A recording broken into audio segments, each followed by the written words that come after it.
While the roadside of racing has karting and then formula cars laid out to allow young hopefuls to climb the ranks, when it comes to American oval racing, there are two easy words to describe the path: short tracks. The grassroots scene still thrives on the local bull rings ovals that dot the nation, and for many, the one short track event that launched their career takes place right here at Phoenix International Raceway. Names like Stewart and Gordon grace the winner's trophy of this legendary challenge. Who will join the list in the virtual world? We'll find out soon as we get ready to watch the Lion Tamer Beard Care Copper World Classic, Round 3 in the 2018 Majors. And you'll see it all live here on the Global Sim Racing channel. Hi, I'm Joe Peak, and with me in the booth, as always, is Bill Suit Zahn. Next to him is our resident oval expert, Dawson Brock. Behind the scenes is our director, the Dr. Amjad Yaman, and he's using cameras provided by Dougie Beard. Dawson, Phoenix has since been updated with a slightly different layout, but today we race the 2008 rendition, so why don't you tell us about it? Nestled in the foothills of Arizona's Estrella Mountains, Phoenix International Raceway is one of America's most challenging ovals. Though originally built for open-wheel racing, over the past 2 decades the Desert Flower has become even more famous for car competition. Phoenix International Raceway underwent extensive modifications following the 2011 season that, among other things, repositioned the dogleg, added progressive banking in turns 1 and 2, and eliminated the track's road oval course. Although iRacing remodeled its digital version of PRR to reflect those changes, the oval's previous layout was also retained as Phoenix International Raceway circa 2008 and includes a 13-turn 1.5-mile road course that hosted professional sports car racing events from 2000 to 2006. The track also features a Red Bull Global Rallycross configuration in its infield. To get a look at the past, let's take a ride around Old Phoenix in the GSRC Silver Crown.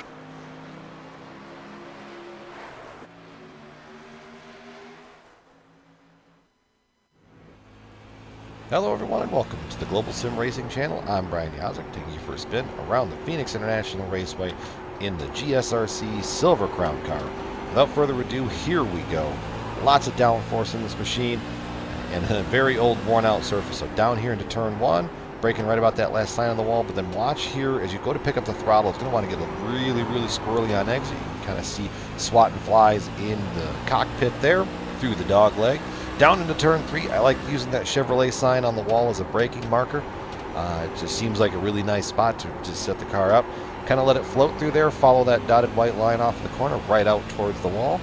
Back down here into turn 1 again, using about that monster sign on the wall. And then here you go, catching maybe a little bit of the apron to try to help it, but watch that corner exit one more time. Down through the dog leg and setting up your entry into turn 3, hard onto the binders. Let it float in here to the bottom, but then let it pick up and roll through the middle.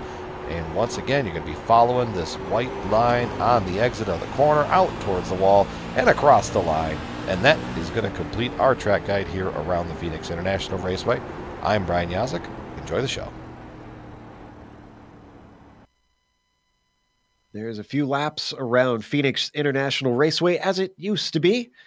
Now, we do have heats in this race today, so we're going to have some time. So for our intro, Bill's only going to give us the Drivers and Teams Championship just for now.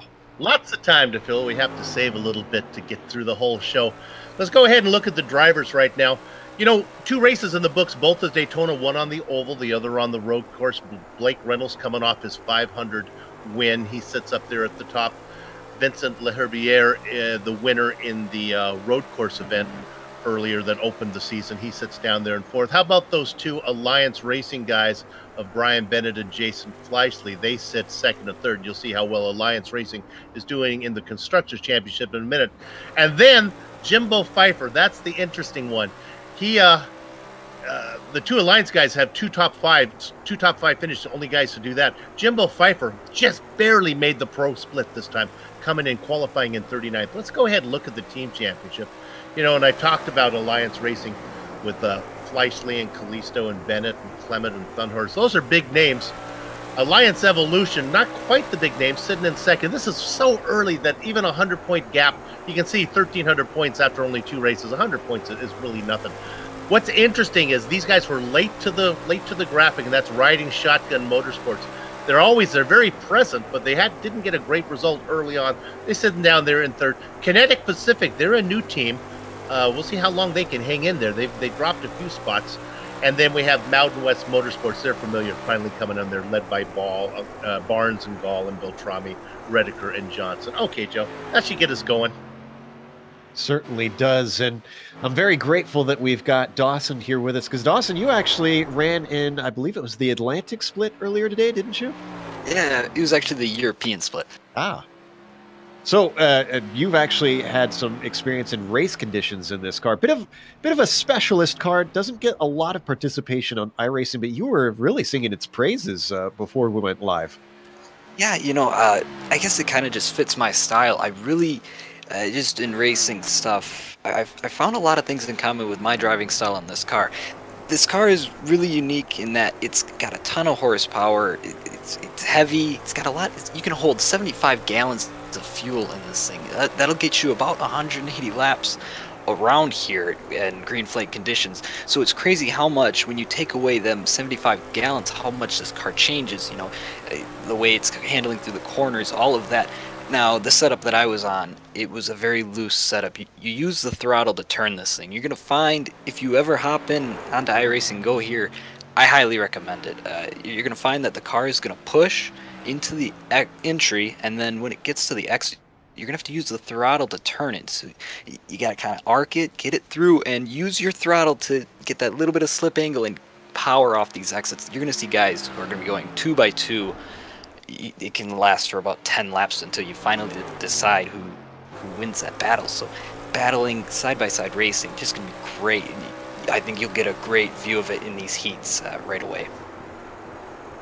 That sounds a bit like a type of car I would enjoy, actually, with me being a 49 guy. It tends to handle exactly how you described, except on the roadside as we watch Thomas Lovelady find the limits of the course there coming out of turn 4.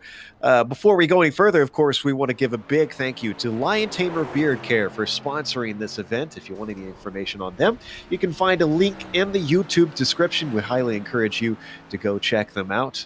And we've got about 7.5 minutes left in the warm-up. We're just kind of watching. I'm going to be checking out Lion Tamer right away, because you could use them. Yeah, if you saw on the opening image there of a crew, my beard's a little untamed, so I'm going to, beards of all sizes. I've got mine as well.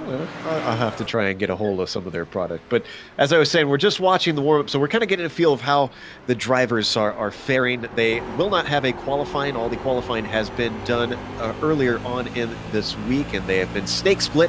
This is going to be Heat 1 that we're watching here momentarily.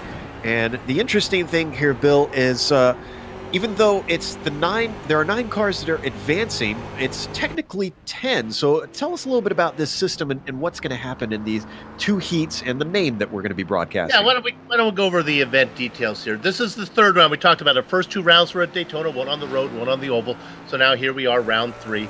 The car, Dawson talked about the car there. It's the Silver Crown. It's open setups, of course. Now, to get to Joe's point, heat races. 40 drivers there were 80 drivers who tried to qualify to get into the pro split. 40 of them didn't make it. We have 40 drivers in the pro split. They're going to be snaked in kind of invert order. We'll have 2 splits of 20. We're going to take 10 cars each, but here's the trick. The top 2 qualifiers are going to make up the top 2 qualifiers throughout the week are going to make up the front row of the main event. So we're really only taking 9 plus that top qualifier. You can see down there. And the grid will be snaked by however they finish in this race, however they fit in the heat races will determine the gridding order for the main event. There's an incident cap, and they do get 1 spare car. Now, Joe, here's something I noticed by watching all around the world and watching how all the heat races fared out. The heat races, I think just because everyone was racing with the sort of Damocles over their head, very well behaved. In fact, some of them went totally green. The main events, it's 200 laps, but there's a 115-minute time limit on it. None of the other regions were able to get in the 200 laps before they ran out of time. A little more messy. How many of our Oval fans do you think recognize the Damocles reference you just made there, Bill? Okay, well, that's kind of known. It's basically what it means is they're nervous. All they really need to do is be in the top 10 so everybody behaves. It gets a little messy back at the cutoff mark. Exactly. There we go.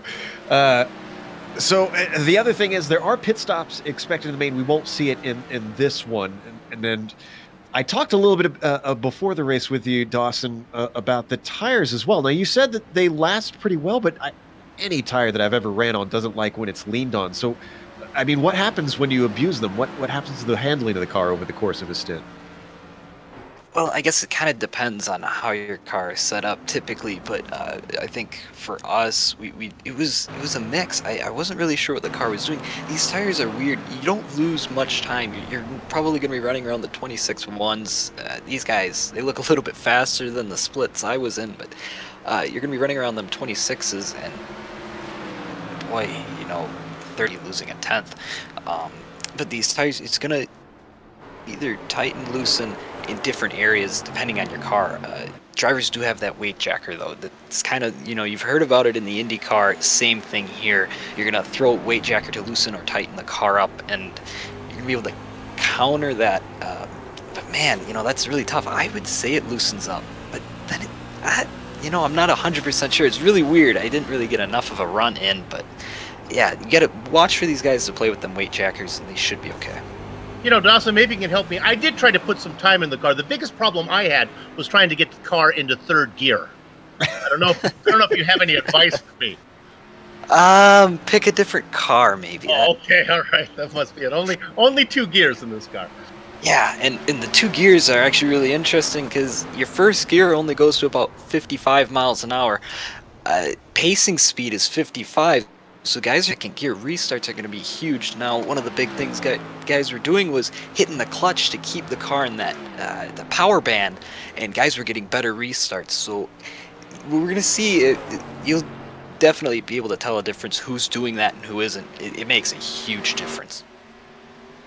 Basically, what you do is you keep the revs up, right? And you almost kind of like pop the clutch a little bit to give the car a little more of a boost. Use the clutch to rocket you forward. Yeah, basically just keep that engine up rather than down, and it just goes. It's unreal. The tricks and tips that you learn about cars you never thought you'd ran if you run in the Pacific Majors, which we haven't mentioned yet this broadcast. It's almost a traditional thing. But if you've never watched the Majors, they run in all different types of cars at all different types of tracks, hence why we've got the Silver Crown out there. This is a first for this series, though, so there are plenty of drivers who are racing this car for the very first time, at least in these conditions. From what I understand as well, this is the largest Silver Crown event that iRacing has ever seen in its entire history. And this Silver Crown has been on the service for, well, I know at least 7 years, because it's been around since I joined them, probably a couple more years than that even. Not sure it was a really high bar to reach, though. This is true. We should clarify that. But even still, something to be proud of for the Majors to put on something this significant. And I have to imagine that the Silver Crown community probably appreciates that they get a little bit of love for their car here, especially out on iRacing Live. So hello to all of our viewers out there.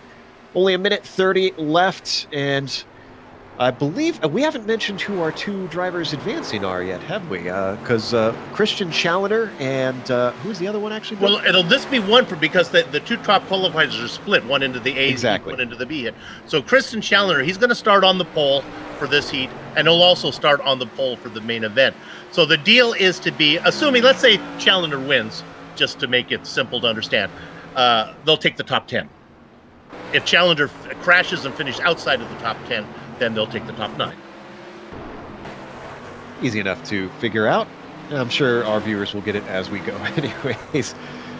And just a few moments left, and then we'll go racing for 50 laps here in Heat 1 of Round 3 in the Majors. Brought to you by Lion Tamer Beard Care. It's the Copper World Classic here at Phoenix International Raceway. All live on the Global Sim Racing channel. What's interesting is there were no way for teams to split up their drivers. Some teams got heavily loaded into one heat, so it makes it a little harder for them to get all their drivers in. Yeah, and I would think that performance-wise, you're going to see some similarities with oval racing tending to be a little bit setup dependent, and teams tending to share those to try and help raise the game of their fellow members. So we'll see how it all plays out once it comes to the final. That's really what matters in all of this. And now the checkered flag comes out and the clock ticks down. We get ready to grid. We'll read that off for you in a moment. Some of the fast drivers in the warm-up are Challenger, Beltrami, Lalonde, Driscoll. Guys to watch out for as the grid is now set. So let's go through our starting order. On the pole, Christian Challenger, followed up by Mark Torres in second. Bill? Ray Partridge filling up row 2 inside of Bob Beltrami. Dawson? Row 3 sits Ryan Steele and D. Palmer. Then in row 4, Vincent L'Herbier, winner of the first round in the Nissan, starts in 7th. He's flanked by Steve Driscoll, who will be on the outside of row 4 in 8th. Drew Lalonde and Thomas, don't pronounce it Lavelade, Lovelady in the 10th spot. Just outside the top 10, we got the Alliance row. We got Trevor Clement and Brian Bennett starting 11th and 12th.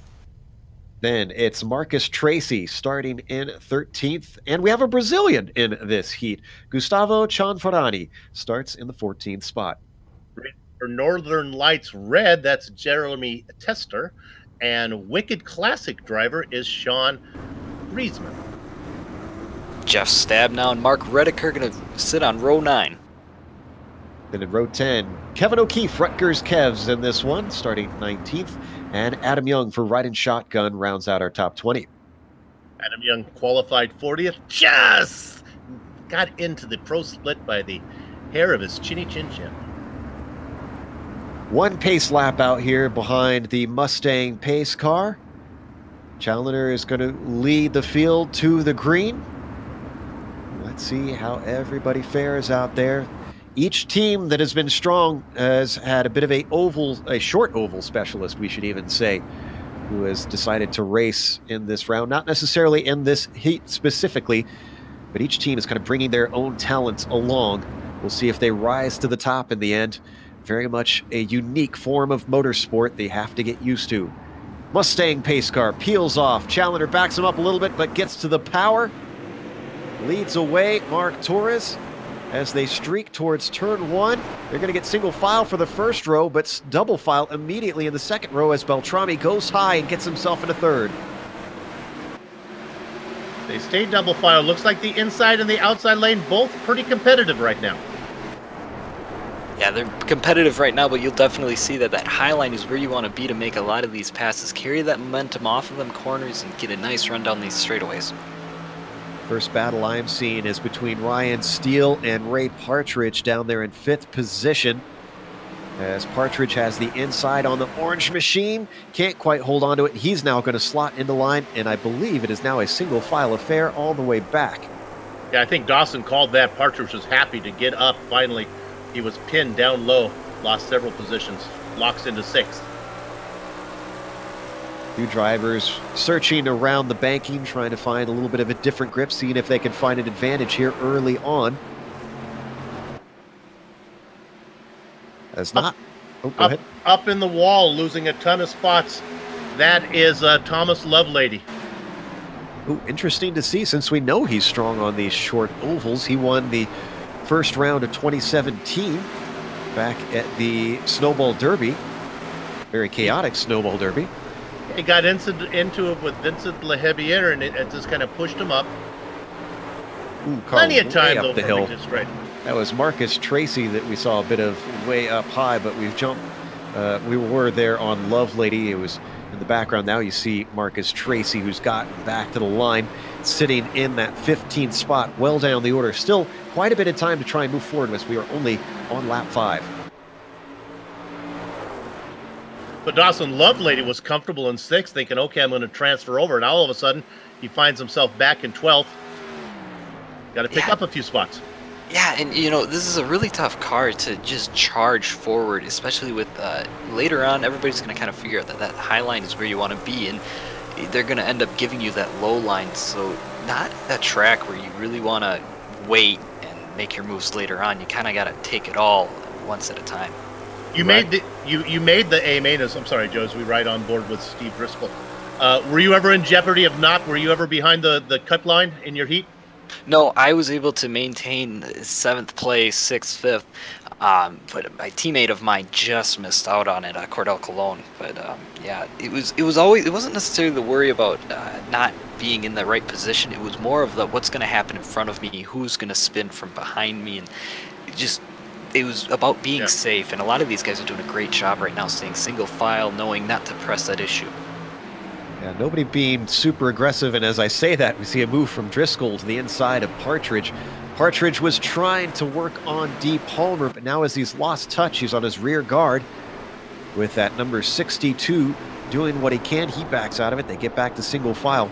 Getting a bit of a stack up behind them, though, now, as I think we've got a truly train forming behind Palmer.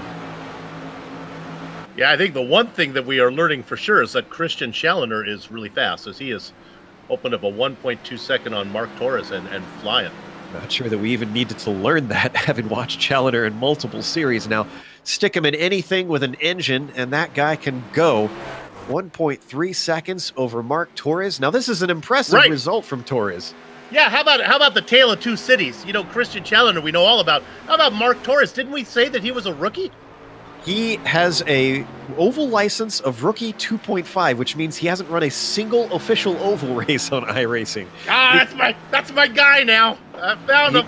He clearly knows how to run him. And you talk about a tale of two cities. Well, Challenger has a world championship black stripe. So yeah, very much two ends of the spectrum as we see a side-by-side battle farther down here with both Leherbier around the outside, and that's Driscoll to the inside. Driscoll gets that spot, and he wants more. Oh, but he takes a little bit too much power on the rear of that car, almost loses it down to the pit wall. Holds onto it for now, but you can see that momentum that Dawson was talking about going in favor of Partridge. And you saw him get a little bit loose there. And these tires, you know, what we talk about them not being too angry and being pretty sustainable over a run, you don't want to do that too many times, otherwise you'll start to see that car really want to push as you get more heat in the car. Right on board with Herbier. Oh, when he actually makes contact, we don't see it, but coming together with Brian Bennett behind him, they managed to hold on to it. This is down into turn 1. He was so focused on the cars ahead, didn't realize he had a car high just to his right rear. Whew. I might watch it one more angle here from the blimp. Just the slightest of contacts, but everybody gets away clean. Oh, came in a little hot, it looked like, from that angle. Now, one thing I was noticing, actually, it looked like, I think it was Driscoll for a second, Dawson, in 3 and 4, was kind of tucking it down to the yellow line. Can you do that to help the car turn, or is that a dangerous thing to do? You know, I saw a couple guys doing that in the race. I really didn't prefer it. I preferred staying higher up, even when I was all alone. And yeah, I think you can. You don't want to get too far. Otherwise, I know this thing can definitely get upset, but I'm seeing more and more guys putting their left sides down there. And I think it's a very viable option early on. Still a lot of side-by-side action here in the mid-pack as we have two pairs duking it out. Driscoll and D. Palmer separating themselves from Partridge and Herbier. Those two actually being joined by Brian Bennett and Thomas Lovelady now, too. They get single file forward a line while the two in front of them stay side by side through 3 and 4. GSRC always happy to have some type of feathered animal racing with us. We have Sarah Dove sometimes it's Harrison Finch. Today it's Ray Partridge. He's going the wrong direction. Partridge qualified 3rd.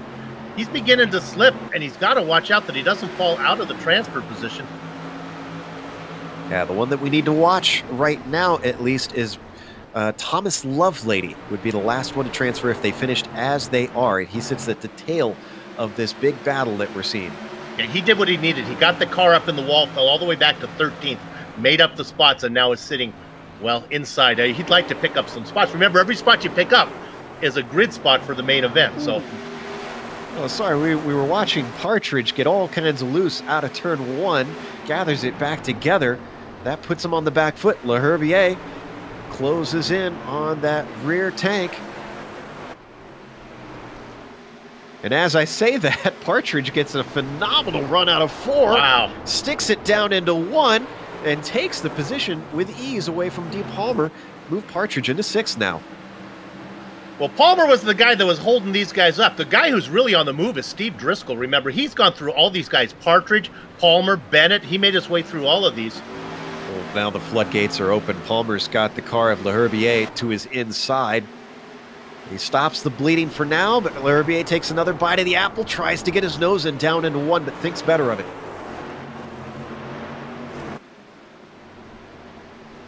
Some great fighting. We're not missing anything up at the front. Fans of Challenger, Torres, Beltrami, they are still, your podium is still well far apart from one another. Yeah, the front 3 pretty safe.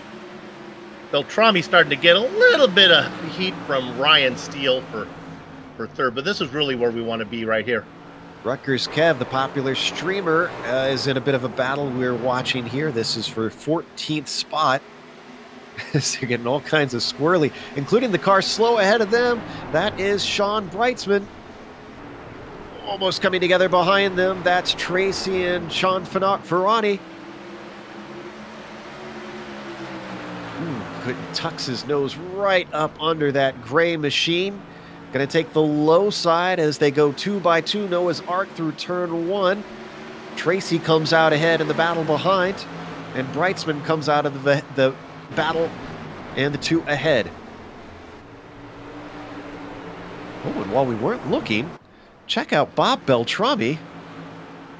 He's actually, I think he's lost the position. Ryan Steele was not in third before. Yeah, no, Ryan was coming on him, and he got there, and honestly, I think Bob said, third, fourth, either one gets me to where I want to go. Go on, you're faster. And just as you guys were talking, D. Palmer able to get around the outside of LeHerbier.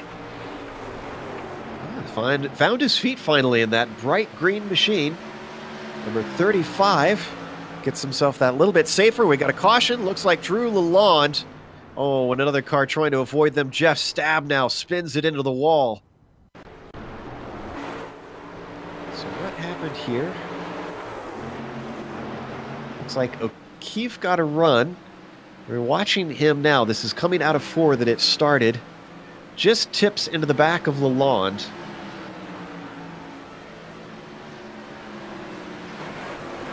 And then the last car in there was Jeff Stabno, who was just trying to figure out how to get their Stabno pirouetting.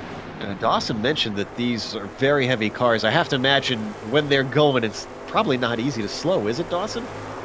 Oh, and I think when you watch that onboard, I think Kevin was expecting him to move up the track just a little bit more, and it's really. But I think when you get cars spun in front of you, yeah, stopping these cars are not a lot of fun.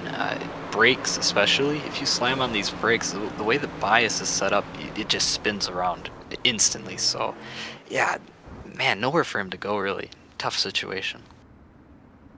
First caution of the day, almost exactly halfway through the race. Not a bad showing for a bunch of drivers who may not have driven this car hardly much at all. Certainly have put on a good show so far, Bill. I mean, it's not just that they've been backing off and taking it easy. There's some hard racing happening out there. Yeah, and honestly, there's only a handful of people who are happy to see this yellow flag. Certainly Challenger, who was running away with, and Torres were comfortable. And even the guys in 10th position were feeling pretty good. Lovelady actually got around Trevor Clement, so now Clement is back in 10th. And he's got Brian Bennett. Bennett was fast at the very end, so watch out for that. One fast repair, too. I'm not sure if they can actually get in and get back out on the lead lap with that fast repair. I know at least one of them took a tow. I believe it was Drew Lalonde. Yes, it was indeed. So he is absolutely multiple laps down now. I believe you meant spare car. Is that right, Bill? Oh, I broke the rule. Take a drink. All right. Now, there are lucky dogs, however, in this race, and we should point out that it is a double file restart. So we mentioned the high side is kind of the desirable one. So are we going to see drivers who want to be on the even spots? Is it that important, Dawson, or do you think it's not super critical that you get restarts in the second lane?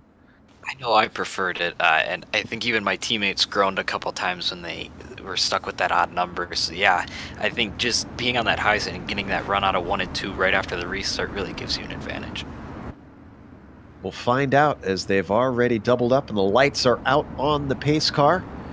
We're going to get going on lap 27. If you're just joining us, you're watching the Lion Tamer Beard Care Copper World Classic. It's round 3 in the Pacific Majors here on the Global Sim Racing channel.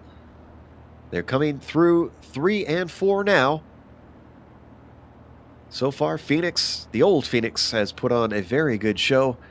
A bumpy track, but the drivers have handled it well. Christian Challenger, for the second time today, is going to have control of the field. He accelerates away immediately, gets himself a nice open spot on that high side. Torres, though, actually under threat as cars on either side. Beltrami going 3 wide, way up top. But it looks like it's going to be Ryan Steele who comes out the best, or does he? Here comes Mark Torres back at him. Look at my rookie race. Little dip-to-do up and under. He stuck down low, easy. Came in there pretty hot, but Steele came in there hotter. And I think he's got it done now. Torres is not giving up, keeping to the low side, but now he slips into that single file racing. Drivers behind them still very much sorting things out. Driscoll and Partridge finally getting themselves into single file.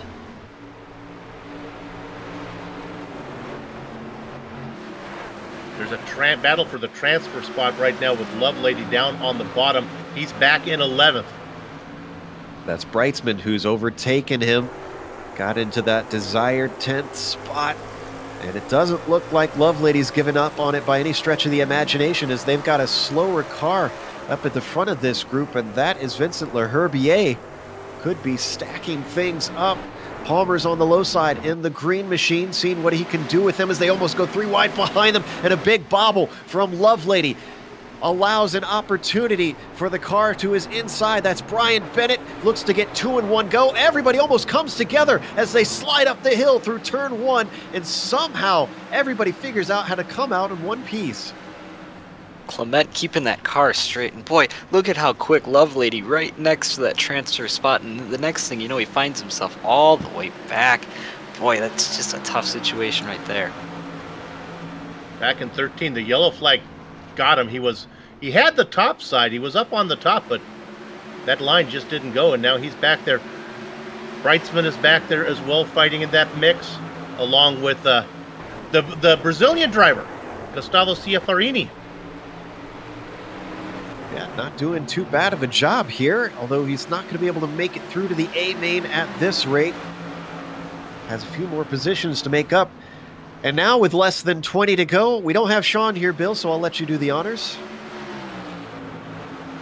Put on your boogie shoes, get that dance ball spinning there. It's time to boogie. Up at the front, it is no challenge for Challenger. He's got a 1.2 second gap over Steele, who is still dealing with Torres, hounding him at every corner. This podium up for grabs. Beltrami is close behind them. Steve Driscoll is in that group, and so is Ray Partridge in the orange machine you see at the back.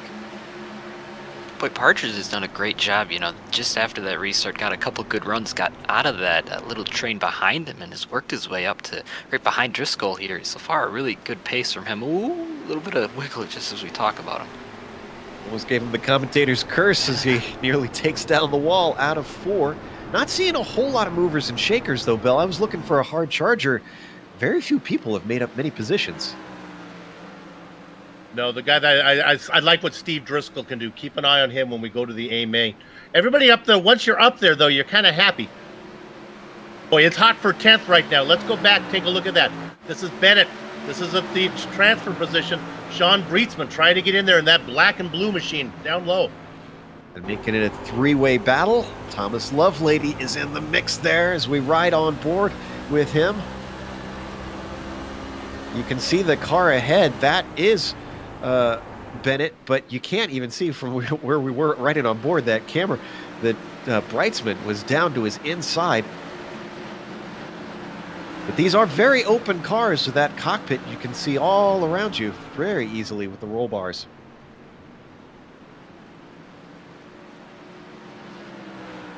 Both of those two cars, the blue and the yellow car, let's hope it's yellow, they're both outside of the cut line right now. I'm not sure if they're going to be able to get around Bennett unless they get it sorted out. As they squabble amongst themselves, Bennett starting to pull that little bit of a safety gap ahead of those two. He's got to worry about what's ahead, because it's certainly a bee's nest of cars between Dee Palmer, Ray Partridge, Trevor Clement, and Vincent Leherbier, all swapping back and forth each time they cross the line.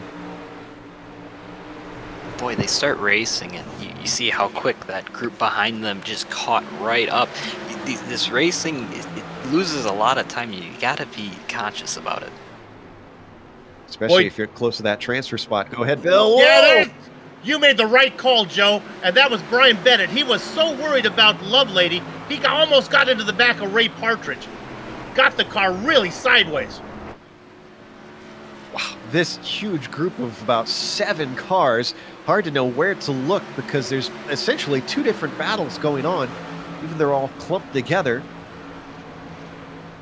Up at the front of them, though, the one leading the way right now is Trevor Clement. He's managed to get past Leherbier. Now they start to get single file, finally. And Dawson Lovelady was able to power around on the top side of Brian Bennett to get back inside the cut line. That was a great move. That was a huge difference in speed there. Lovelady able to make that high side work. I think you're going to see more and more of that now. A little bit more rubber getting laid down on that bottom. How quickly does the track tend to evolve? Because we've got a 200 lap race ahead of us in the A main. So that's significantly different from 50. Yeah, and you'll see it a lot more, I think, in that race. That race starts clean too, so they'll start with a clean track if they do it the same way they did our race, and it definitely evolves. You want to be near the end of that race after that 100-lap mark. That inside line is really slow. Lovelady continues his climb forward in that Mountain Elite West car, now up to 9th, and puts Ray Partridge on the bubble. Brian Bennett is the one in the unlucky number 11 spot. Looking at that orange machine greedily at this point, knowing he's only got 9 laps left and he's got to do something now. Oh! Bit of contact, though, between Bennett and that was Sean Breitzman, who was carrying his speed and did not want to lift, although I think there might have been net code between them. Breitzman was just helping him out, just giving him a little bit of ushering him out of the way. Heard the car had a little understeer problem and was corrected, right? Yeah. Oh boy, Lovelady is on a charge. Oh, and things are incredibly tight there as Partridge tries to follow him through on Le Herbier. Le Herbier's been moving backwards in a hurry since we first came to this bunch. Yeah, he's got to be careful. He was up leading these guys. He's got 7 laps to stay in there, but I think Partridge is going to get him soon, and then he becomes in danger of missing the A main. Look at Lovelady go. Whoa, and a tap behind him. That was the car of Le Herbier getting a bump from Partridge. Stacks things up. That moves Breitzman down to the low side, and here comes the car. Who is that? Bennett. Screaming up the outside. See you later. Oh, Partridge is in trouble. Catches it, but not without losing a ton of ground. So that puts Bennett now as the last car to get through. But things continue to shuffle around here on the important positions in the mid-pack. Not missing anything up front. Challenger still looks like he is set to win. Steele, Torres, Driscoll, Beltrami all run 2, 3, 4, 5, and they're all very well behaved. There we see up at the front. Oh, there's a little bit of side-by-side action there. But we got to watch out for this as we take another look at Lovelady. And I tell you what, Dawson, I wonder if Lovelady's got a setup that just comes in a little bit later in the run. That's definitely a possibility. You saw that where Partridge even, he had a couple really good runs, and the car just after a while slowed down and stalled out. It just seems like. Bennett, who is on the bubble, has a big moment coming out of turn 4, and Breitzman, who gets held up, can't do anything with it, but he gets into the back of him. Holds it together, comes back across the track, and that's going to be a caution. I think that might end it. That ends it, yep. Wow. Partridge will get the final spot. And Bennett was going to have that spot, I believe, before that spin. Ooh, this is not going to sit well. That was Breitzman who got into the back of him. Yeah, almost held it. Dawson made the call, though, when Breitzman got into the back of Bennett and opened the door for Partridge, who was out of the mix, Dawson. There was no way Ray was getting there. Yeah, he's got even damage now, but it's over now. You get a brand new car next race, so. Wow. Going to be some hotheads, maybe a few protests after that heat, I think, and that incident that decided who goes on to the A main. There we see Brian Bennett for the Alliance team. A very, very competitive bunch who I'm sure will state their case, and the stewards will hear it and make a fair decision. But in the meantime, now 2 laps to go and the lights are still on. So yes, indeed, this is going to finish under yellow as we have confirmation. Well, Dawson, unless they want to bring an extra car to the A main, I mean, Ray Partridge is in 10th. They're not going to take that spot away from him, so I don't know what kind of justice you can give. I know that Breitzman and Bennett, there's another race. They qualify for a B main. That won't be broadcasted on here, but they'll be able to duke it out through their 200-lap race. And they will be, actually, they'll be started one in front of the other, won't they, if they finish? Actually, no, because he actually went into the pits, I believe, did. Yeah. So they won't be starting next to one another, thankfully.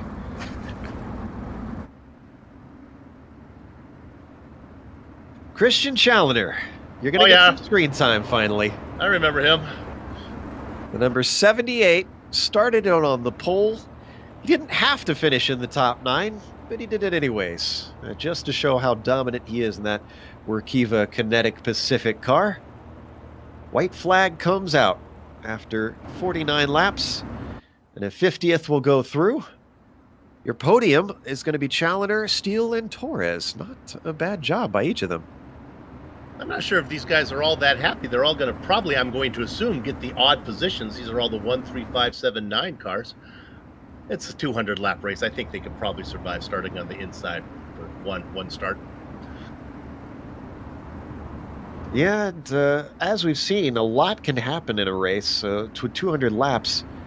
So I think it won't be super critical on which side that you start. The real thing will be who they will be around and if they trust racing close next to them. Here he comes. Out of turn 4, Christian Challenger. He's coming from the UK&I Club, so it's probably a little bit late over there, but doesn't matter. He takes the win anyways in the first heat of the day for this Pacific Split and the Lion Tamer Beard Care Copper World Classic. So that's going to settle our order. Let's go through our unofficial finishing results. Up at the top, Christian Challenger takes the win. Ryan Steele finishes in second. Mark Torres completes our podium with Steve Driscoll. Nice run from him, going from 8th to 4th. And then Bob Beltrami rounds out your top 5. Trevor Clement, another driver who had a good run, going from 11th to 6th. Thomas Lovelady, who seems to have a setup that favors longer runs. That could come into play later. He finishes 7th. Dee Palmer takes 8th. Vincent Lherbier finishes in P9. And the last driver to go through to the A main, Bill, is going to be Ray Partridge in the top 10. Interesting enough, Trevor Clement is the only driver to qualify outside the top 10 to finish inside the top 10. Now for the guys that just missed out. The Brazilian driver, Gustavo Cianafarini, Sean Breitsman, Marcus Tracy, Rutgers Kevin there, Kevin O'Keefe in 14th, Adam Young, Jeremy Tester, Brian Bennett, Jeff Stabno, and then here's the driver that qualified 9th, ran into bad luck, Drew Lalonde. He's going to have to go to the consolation race, and Mark Redeker rounds out the field. With that, we're going to take a quick break here on the Global Sim Racing channel. We'll come back in a moment with the second heat race of the day that decides the rest of the field, so don't go away.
Welcome back to the Global Sim Racing channel. You're going to have very little rest between the action because already we've gridded up. So let's go through our starting grid for this heat. Travis Warling will be on the pole with Brian McGreevy in second, Wayne Hutchison in third, and Lionel Callisto starting in fourth. Then Blake Reynolds, uncharacteristically low in the starting order, in fifth. Matthew Thunhorse starts sixth. Richie Hearn begins in seventh. P8 will be Brian Barnes. Josh Wolf in ninth. And the top 10 bill is rounded out by Christopher Herlow. And then the back half of your field, Cody Wyman, Kevin Hills III, Patrick Fleming, Rod Powers, Michael Thompson, Rob Gall, Nick Kuhn, Matt Gelder, Thomas Ingram, and Jimbo Pfeiffer. He qualified 40th. He makes it. All right, as the Mustang pace car wheels around 3 and 4, already we're going to go racing once again for 50 more laps. Same thing all over, different faces. Whirling on the front row, immediately takes off and gets a big jump on his teammate Brian McGreevy. The Alliance racer of Callisto slots into third, but it's a battle behind them for fourth between Hutchison and Thunhorst.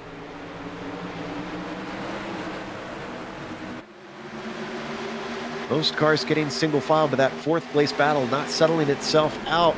Blake Reynolds for the riding shotgun team kind of packed up behind them, stuck in a box. Nowhere to go, right behind Hutchinson. He's going to be stuck on that low side. Matthew Thunhorst up there on the high side, but Blake Reynolds, boy, already showing really good pace. Ooh, we saw a big bobble in the background for Richie Hearn, and that caused a little bit of contact with Christopher Hurlow, but everybody gets away from it safe here in the early stages as everyone tries to sort out these fresh tires. Just like the first heat, this one is clean so far. Blake Reynolds sets the fastest lap here in the early stages, so maybe he's got his feet under him a little bit better in race conditions. Right now, still stuck on that low side underneath Matthew Thunhorst. Hutchison running for that Dog Bear team. Keeps him down on the low side. He could slot up if he wanted, but it's very tight. He decides not to. And again, this is the battle for that fourth position. Blake Reynolds had trouble qualifying. He was only the 10th fastest qualifier of all week long. Very surprising to see, since we know he's fast in an incident behind them. Big incident, actually. Looks like Patrick Fleming involved in that. Christopher Hurlow.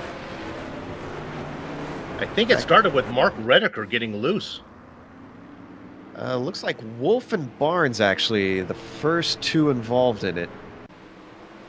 Wolf was up on the high side. Might have been Netcode, actually, when he and Barnes come together. There we see the tail end of it. Let's take one more glance. They looked well clear of each other from the angle I was looking at. Yeah, they were pretty far apart from that camera, and you can see once those two started spinning, it was just almost a Keystone Cops moment as Hurlow, Wyman, and Hill piled into them. And that's not the first netcode we've seen. We've seen a couple in the previous races and even in the last heat, so I think that's kind of a characteristic of this car. We've kind of learned. Saw a little bit at the end of it there that Hill did a great job trying to avoid the mess and then catching the car when he almost spun it. Didn't come out completely clean as he got very sideways. Lost a couple spots in the process, but at least he stayed out of the mess. So your order up in the top 5 now, and with our first caution coming a little early compared to the other race. Lap 5, actually. Brian McGreevy is your leader with Travis whirling behind him in second. Lionel Callisto sits in third, Wayne Hutchison in fourth, and Blake Reynolds in fifth. Travis Warling is the automatic transfer car today. Boy, that's got to be a really good feeling knowing that no matter what you do, you can mess up and you're fine. You got a front row seat sitting for you. Yeah, chance to experiment for sure for these two guys, Challoner and Warling. Racing for Unorthodox Racing. Two of them up at the top right now. Warling and McGreevy both for that team, but we're already double file, so we're going green next time by.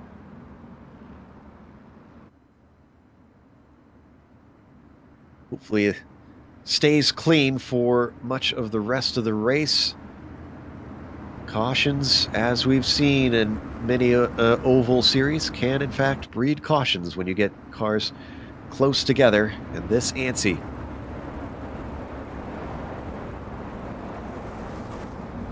Love that curb shot, that gopher cam shot that we have down in the dog leg on the back of the course. One of the more unique features of Phoenix, which has since been changed, now much more of a traditional banked tri-oval. McGreevy's going to have control.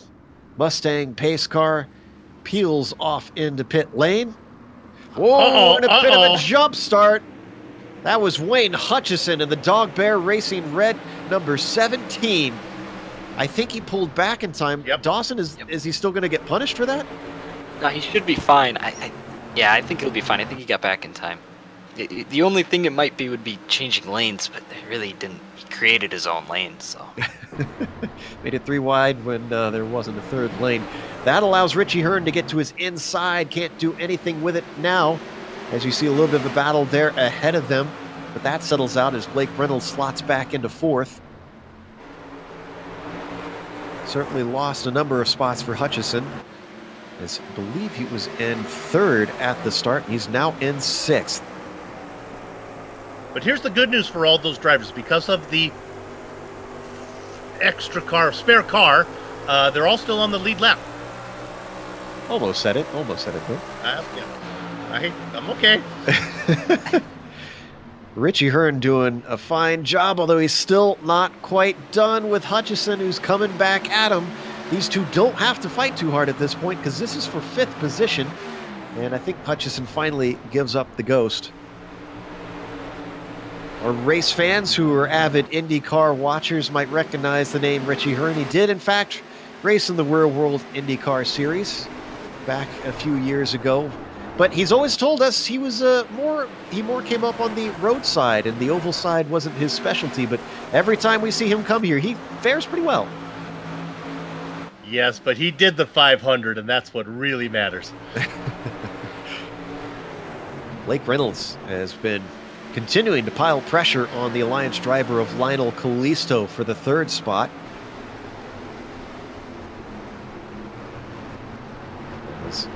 He's got a short gap between him. Go ahead, Bill. Yeah, we got to go back to 12th position, because once again, this is where it's heating up. Oh my goodness! Yeah, Look at this gaggle of cars. Thompson is the guy in the above the cut line. There's been 11. That's Hill below, Kuhn up on top, then Pfeiffer on the high side on the 00. He's got a good run. Got about 4 rows of 2 wide going all the way back, led up at the front by Patrick Fleming. 3 wide, a little bit farther back, way up on the high side. That's Nick Kuhn. Jimbo Pfeiffer finally gets it 2 wide as they leave Matt Gelder behind. Gelder, another unorthodox team member. And boy, as a driver, it really stinks with 2 lines kind of being gridlocked. Where do you go? Well, you just saw the answer right there. Maybe make another lane for yourself. Go 3 wide. Fortunately, it didn't quite work out yet. Go ahead. One of the cars back there is Joshua Howland Wolf. He qualified in 9th position, so he's faster than the guys he's racing with right now. He's on the high side in that number 48 car, kind of the striped machine.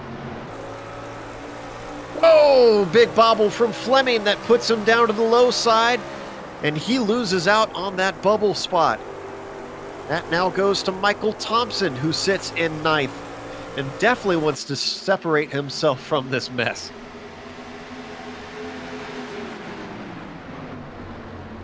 Nick Kuhn now in 10th.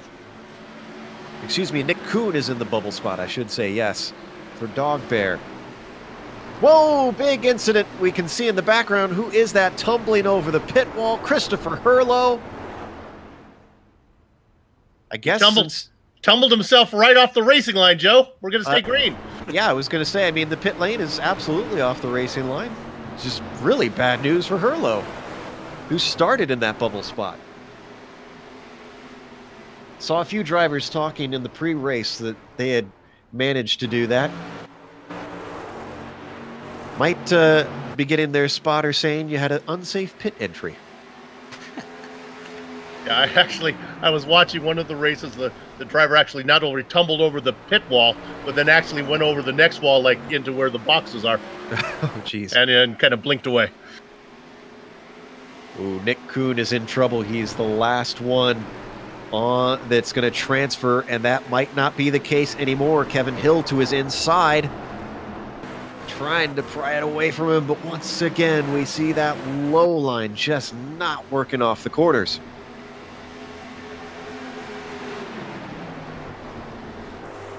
Dawson, one of the guys I think to watch out for, somebody you're familiar with, is Wolf.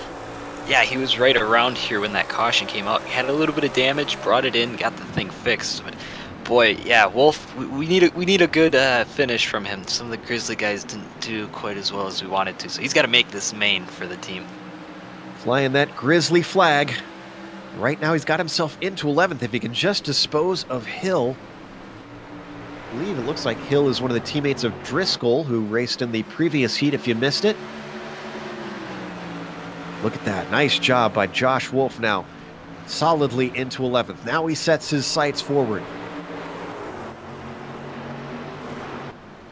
He's not an official racing in the Pacific region. The rules allow for drivers to cross over once or twice per season and come on over and kind of do like a guest race. And here he comes. Now, unfortunately, he's going to have to demote his teammate. That's Nick Kuhn. Currently sitting. Oh, and they come together! Oh, no. Oh, teammates eliminated with more action happening. That was Matt Gelder getting into them. Oof. Does this bring back bad memories for you there, Dawson? Yeah, a little bit. Dawson, of course, raced in that European split. You said you were taken out by a teammate of your own as well. It looked like Kuhn was on the outside. The car just came around on him, and then he got Wolf was giving him room, but came down on him. The watch from Gelder's view. Oh, tries so hard to get it stopped. God, he could see it from so far away. There's just nothing he could do.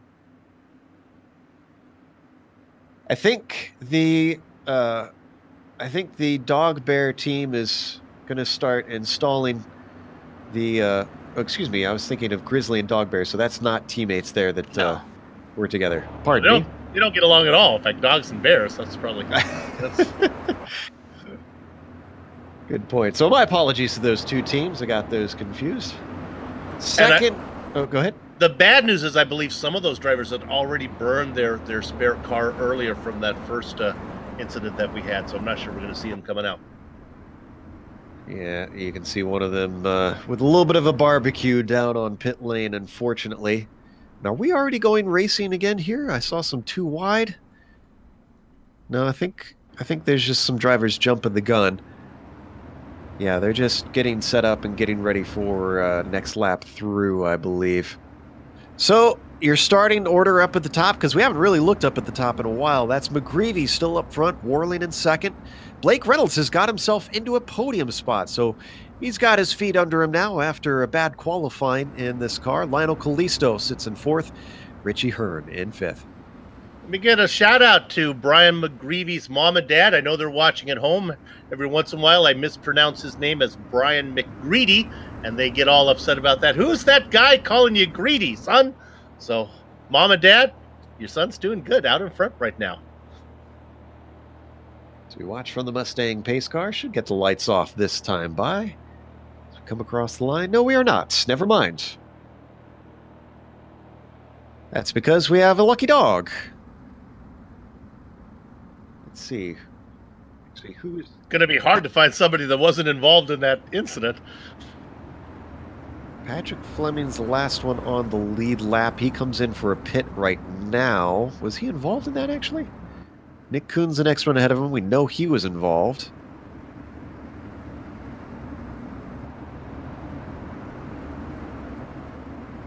Well, they're still showing on the lead lap, so...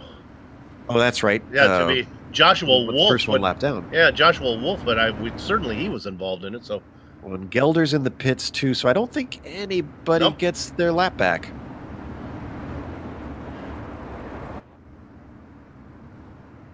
Oh, wait one more time for the pace car to come around for us to hit the halfway mark of this 50-lap race. If you're just joining us, this is the Lion Tamer Beard Care Copper World Classic. It's round 3 in the Pacific Majors. Pacific split of the majors, I should specify. I'm not seeing anybody as dominant as Challenger was in the first heat. The up front, McGreevy and Warling, Reynolds, Blake Reynolds. Yeah, you got to figure he's going to be good. Lionel Callisto, all pretty competitive. McGreevy and Warling have been very close on track, but with them being teammates, I'm not sure if they're trying to fight too hard. Probably just trying to ensure that both of them make it through to the main. Although, well, that the one who needs to make it through makes it through to the main, I should say, because Warling is safe no matter what. Big mover. Michael Thompson qualified in 15th, sitting in 9th right now. Boy, what a different flavor this race has compared to the first heat, as they are now double file. And the Mustang pace car coming out of turn 4 peels into the pit lane. McGreevy accelerates away, but his teammate gets a very good jump. Look at the car of Reynolds just plummet up and around the outside. Lionel Callisto now moves to 4th. Reynolds stops the bleeding at 4th. Callisto into 3rd, rather, I should say.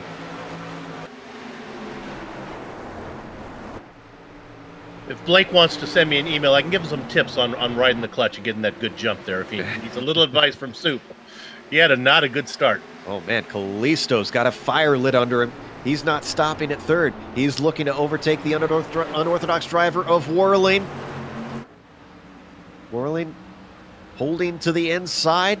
And now Reynolds is in the popcorn position as he watches these two fight side by side.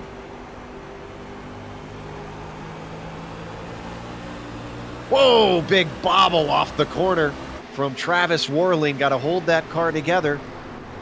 He can make it to the main no matter what, but doesn't want to damage the car and take someone out in the process. Dawson, I got to be figuring all these drivers up here have to, in the back of the mind, be saying, be careful, I just want to get to the one mistake puts me out of the main. These are race car drivers. I mean, they want to be up there. They want to be fighting, and they know that that track position for the start of that race is going to be huge. The difference between 2, 3, 4 spots can make a big difference. In fact, one spot here costs you 2 spots in the main. So it's very valuable to try and put yourself as high as you can. So we watch Wayne Hutchison here at the tail of this front group. They've split into 2 effectively, as way back in 10th, we have a big battle for that bubble spot. Whoa, and a car on the wall. Do they keep it together? Is there a caution? No caution yet. Rob Gall gets it turned around. Got together with Nick Kuhn. Watch the replay coming into 1. This is on board Cody Wyman here.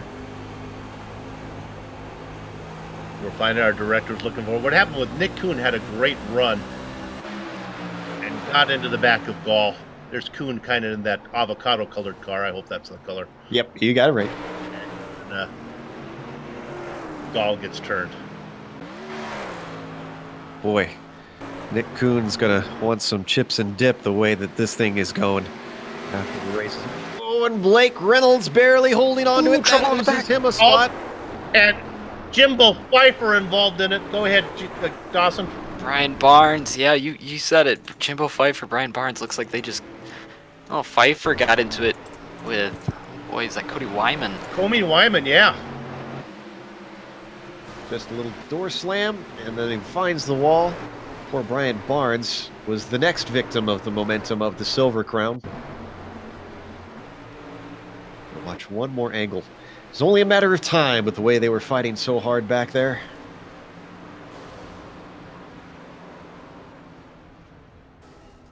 Steve Barnes' view. See just how quick this happens. Yeah, he can see the car get bumped up there, but then when it comes across the track, whew, less than a second of reaction time for him to really do anything with that. Well, I don't have a lot of sympathy for Barnes because he doesn't have the popsicle on his... Oh, he does! He found it. It's right under his arm. Okay. I take it back then. It's not a Brian Barnes car without popsicle on there. That's right. And he's going to peel that thing off into pit lane. He might have a free spare car left. He's not been into the pits yet that I'm seeing, so yes, he should have his spare car. And Jimbo Pfeiffer has also not been in that I'm seeing. So Wave Jimbo around. Pfeiffer, there you go. Wave around for Joshua Wolf. He's still got one more to get him back on the lead lap, I think, but getting there. Wolf, of course, took his spare car. And he's running out of laps to do something. He's got to hope for another caution. And he might have to fight with a few cars for it as well. As I believe, no, Barnes. Oh, yeah, Barnes is coming back out, and I believe he's going to be a lap down. Did he? Or is he on the lead lap, actually? Did I get that wrong? I think he's going to.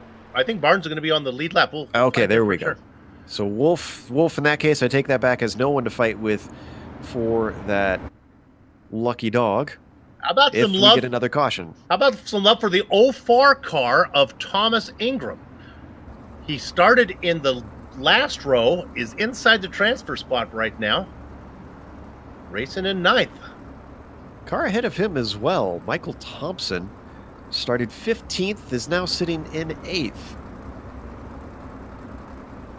Elite West is another one of those teams that seems to fare decently well on these oval rounds.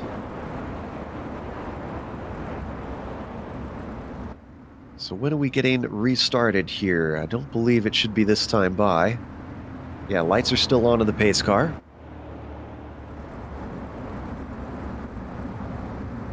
Have had a couple DNFs in this one. Christopher Hurlow out of the race. Matt Gelder is gone. So we're down to 18 left out on track. Wolf 1 lap down. Brian Barnes is indeed on the lead lap in 16th. Last car on the lead lap. Lights are off. We go racing with 37 laps completed. Let's see if we can make it to the end. Certainly not what Josh Wolf is going to be wanting. Sits in 17th. Remember, only down to 10th. Get into the main if the driver that automatically gets in finishes within the top 10, and that is Travis Whirling, who right now is within that top 10. Brian McGreevy has had a good race out in front for most of this. I think he's going to be one to watch for sure. Qualifying is one thing when you put yourself in the order for these heats, but race pace, race craft means so much more in oval racing, especially on the short tracks where you need to be very comfortable around other cars, racing this close at high speeds. So, pace car peels off. McGreevy once again keeps everybody guessing. This time, though, nobody having to duck out to get out of the way. Kalisto slots into second. Reynolds wants to change that, though, as he carries his speed off of turn 2 with great precision. Look at him dive it down into 3 and 4 with confidence. Blake Reynolds, our winner of the Daytona 500, has got himself into the top 2. Ooh, we had a car in the wall. That was Brian Barnes. Oh, no. Right after he got a fresh job of paint. Yeah, Rob Gall got pushed up into the wall. He was on 2 wheels for a while. He came back down, got into Barnes. My goodness. No luck for Brian today. Both times taken out by an incident that wasn't his at the start of it. There is the consolation race, but no driver likes to be second in anything. This is bad news for Thomas Ingram. Remember, we gave him a little bit of love. He had just got passed by Rob Powers. And when the yellow came out, so now Ingram back into 11th, Powers up into the transfer spot. Well, this is incredibly good news for one lucky wolf instead this time, instead of a lucky dog. Josh Wolf is going to get back on the lead lap and maybe have a shot at getting into the A main. Boy, you know, we were talking about him rooting for a caution there. Now he needs this thing to go green flag. If he gets another caution, you're looking at less than 5 laps to get all the way up. And boy, that's going to be a tall task. Joshua Wolf's so used to going around the field when the yellow comes out. I think the yellow comes out one more time, he'll end up a lap ahead. Well, even if it's difficult to try and get himself up there, one thing that I've learned from broadcasting many different races and many different series is the checkered flag decides all, and you just cannot count on anything being decided until the race ends. So as Wolf gets back on that lead lap, your restart order is going to be McGreevy, Reynolds now into second, Lionel Kalisto, our championship defender this season in 2018, starts third. Travis Warling really not fighting too hard, it seems, this race. He's going to restart fourth as he's going to automatically go to the A main, and Lane Hutchison will restart fifth. Poor Brian McGreevy, everything's going well, you're doing great, and all of a sudden you got Blake Reynolds on your outside. McGreevy is really sneaky, though, on these restarts. Kalisto thought he had it timed perfectly, and McGreevy just didn't go, and Kalisto had to check up and lost all of his momentum. Oh, the mind games that the drivers play on the oval side with the restarts. I go around 2 more times at least with the lights still on the pace car.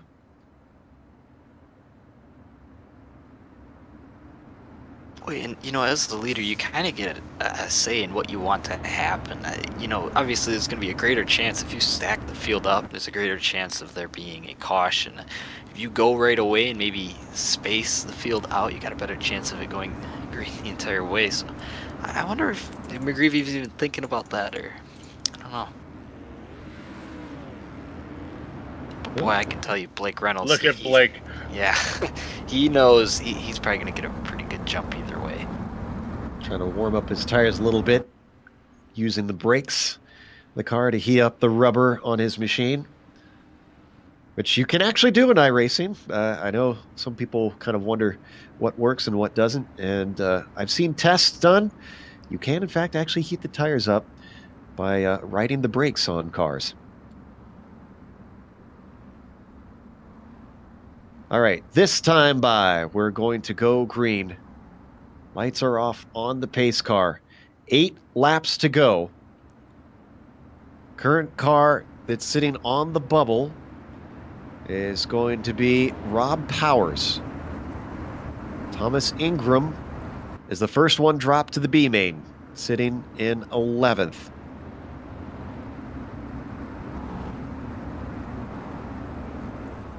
Mom and Dad McGreevy, if Brian leads Blake Reynolds down into corner number 1 on this one, you should do his laundry for him this week, okay? Because that'll be an accomplishment. Through 3 and 4 we go. What's McGreevy going to do this time? Waits and waits. Pace car is off. A little bit more orderly at the start this time, as everybody kind of knew the game that McGreevy has been playing. And second place solidly in favor of Blake Reynolds, but could it be first? He loves that high line. And look at that, already fighting for P1. McGreevy has led most of the way. It's a repeat of what we saw for second place from Reynolds. This time, though, it's for P1, and as he crosses the line with 7 to go, Blake Reynolds is trying to win his heat. Behind him, unorthodox machines of McGreevy and Whirling holding down the other podium positions just ahead of the Alliance car of Lionel Kalisto. Boy, a marker in the sand from the riding shotgun driver. Even if he can't get the qualifying done, he knows how to race this car as we ride on board, where we're riding on board with the 4th place Kalisto.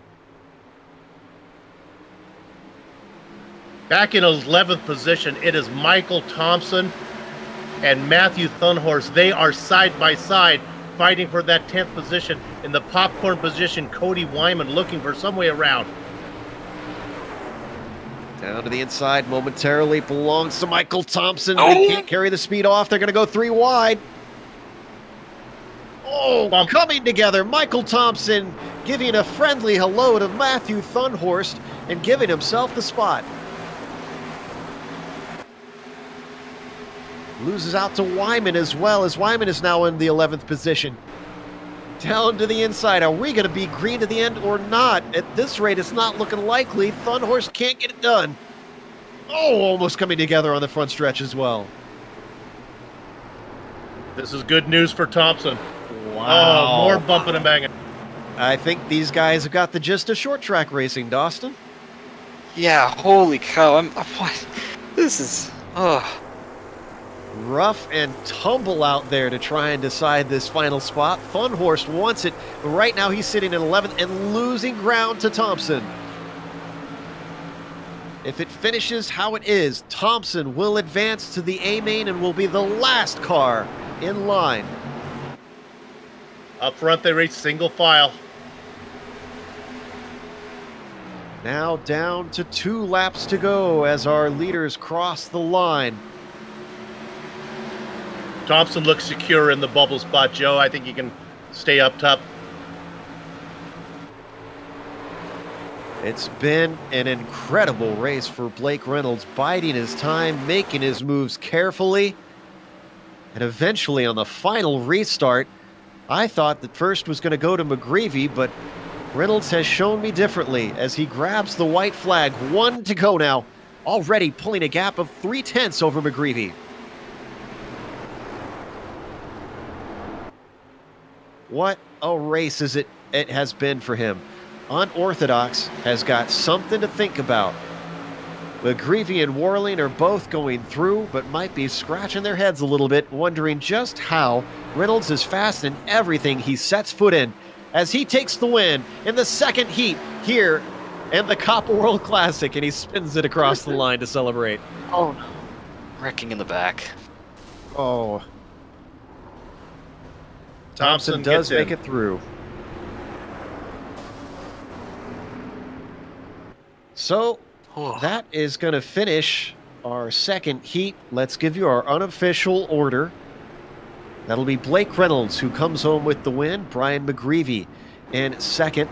And then Travis Whirling takes the final spot on the podium. Lionel Callisto is kind of hanging around there.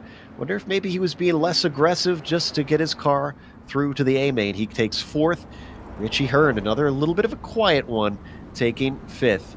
Wayne Hutchison for Dog Bear comes home in the 6th position with Jimbo Pfeiffer finishing in 7th, and Kevin Hill taking 8th. Rob Powers, didn't see a whole lot of him, but hey, nice job going from 14th to 9th. By the way, Jimbo Pfeiffer started 20th, finished in 7th. Michael Thompson is going to round out our top 10 and the last car to transfer through into the broadcast race. Very different from the first heat where there was only 1 car that came from outside the top 10 to transfer. 4 cars transferred in this one. Now we get to the guys who are sad. Matthew Thunhurst in 6th, qualified 6th and 11th. Cody Wyman behind him. Nick Kuhn. Thomas Ingram, he was there for a while, didn't work out for him. Joshua Wolf, he does finish on the lead lap, but will not advance to the A-main. Rob Gall, Patrick Fleming, Brian Barnes qualified 8th. He'll come home 18th. Matt Gelder and Christopher Herlow. With that, we're going to take a quick break here on the Global Sim Racing channel. We'll come back soon with the A-main 200 laps here around Phoenix International Raceway for the Lion Tamer Beard Care Copper World Classic. Don't go away.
Welcome back to Phoenix International Raceway. While we wait for the drivers to recover and get their cars set up for the long race for the A main, we have a few drivers to talk to from our previous heats that we watched. First up, we have our second heat winner, Blake Reynolds, who's coming to talk to us. And I guess the first question is, we were a little surprised to see you qualify so far down, Blake.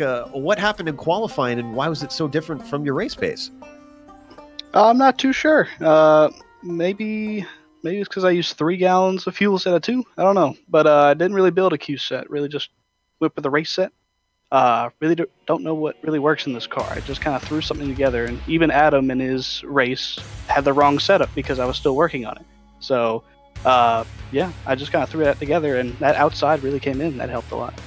I was just about to say, you seem to love that outside line, especially on restarts. The last 2 restarts, I'd almost say gave you the win, because first you moved yourself into second, and then you move yourself into first. How did you find grip and speed off of there that others didn't?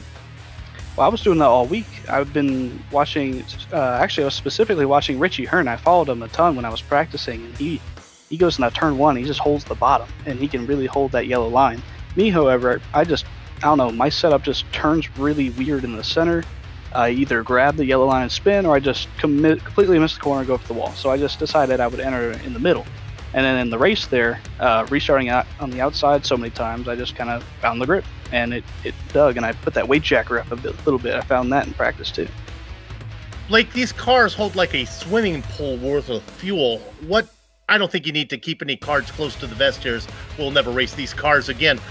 What's the fleet? What do you do for a fuel setup? Is it like 50 gallons? What do you do? I don't know. You don't know. I'm gonna do.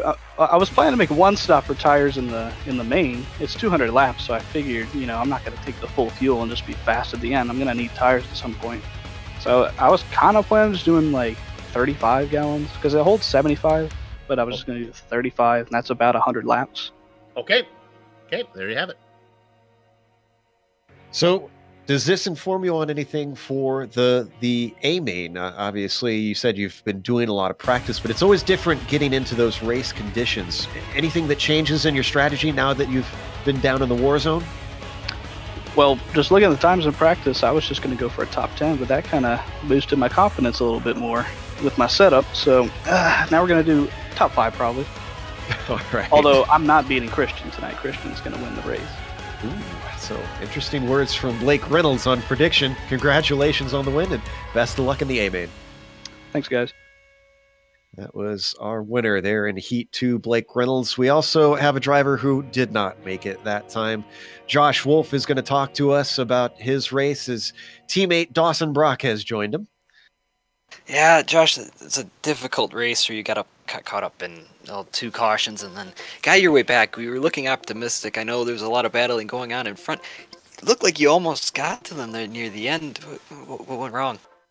I don't know. Just, I guess, running in the back there. A lot of those guys were really close on pace and just running side by side. I was way faster than all of them, and having the fresh tires too. I think I was going to drive up there, but just couldn't get past them, and trying not to be super frustrated, but not liking my return to the specific split with some of these guys that I raced around last year. But yeah, it's kind of been a difficult return for you, but you know what? Keep your head high, keep moving on. You got another race coming up here. You got the B main, I guess you could call it. So hopefully you can get it together. Any changes you need to make on the car, or you're pretty happy with where you're at there? I was actually loving how the car was feeling, especially on the outside. That was great on the bottom. That's why, towards the end there, I was trying to make up positions, and we were single file, and just wasn't being able to make up spots. But if we're running double file, I like how the car's out on the outside. I've loved racing at tracks like Darlington, where you got to run right next to the wall, and liking how the setup is being out there and making passes out on the outside. Yeah, real quick, just talk to me about how, when it's too wide, what do you do as a driver? You get 2 cars racing side by side. Where do you go? Do you try to force the issue, or where do you go? I was trying there at the end and decided that probably was not the smartest idea a couple times, but kind of just got to sit there and wait for them to move around, and See if you can get around them or one of them to slip up and then make a move. But it's kind of difficult once they're running side by side, especially if they're not going to give you the room. All right, well, thanks for coming in to talk to us. That's Josh Wolf of Grizzly Motorsports. Definitely not too excited about his result. Yeah, I would be disappointed as well. We have another driver waiting in the wings who didn't race in either of the races we just covered, but, you know, a driver always has the chance to give us perspective, especially when they raced in a race that we didn't see, at least here on this channel. Jared, welcome to the booth. This is Jared Morgan, who ran in the Euro Majors race a little bit earlier today. Have you been watching this one, and did you see a bit of a different style race than what you raced earlier? It doesn't look a whole lot different from what we saw in the European group. Lots of guys trying to make progress, trying to get up to that transfer spot or get out front to make up, you know, a starting position. Guys got loose, I noticed, getting on the gas coming off the turns, causing accidents. It's racing, it's rough, but it's something that the drivers need to watch out for tonight. Now, have you ever raced this car before the Copper World Classic, or is this your first time actually getting out into the heat with this thing? Today was the first time. During practice, I was slow all week, didn't know what I was doing wrong. Got together with the teammates just before the European heats went green, and I picked up a little more speed. I didn't transfer into the pro split this time. First time all year I haven't, but I did lead several laps in the B split and did okay until I actually had to come down pit road. Jared, it's Soup here. Be specific. What actually were you doing wrong? What did you find out to get some speed? Because we'll never race in these cars again. I hope not. This car is hard to drive. It's really slow to accelerate. What I found is kind of like what Blake was talking about. It's all about your line, how you get into the corner and how you can drive it off. And your setup has a lot to do with it. In my case, the back end of the car was really loose coming out, so I had to get the correct line going in to begin with. Tap the brakes going into turn 4, just kind of glide around there about a lane or half a lane up from the bottom. You can come off pretty quick. How does the car, did you get a long run? Does the car hold up when the fuel gets lighter and the tires get old? Is it about a wash, or how's it feel? Balance-wise, it feels okay. The problem that I had at the very end of our 200-lap race, which we didn't even make the full 200 laps, the race called out on time. I did find out that the tires do get a little greasy, and you might find yourself in the wall if you're not real careful coming off those turns. Good to know. Well, it was great talking to you. Great to hear how things were in the other splits, and also get some good insights into what the drivers are experiences. Best of luck in the next rounds, Jared. Thanks, fellas.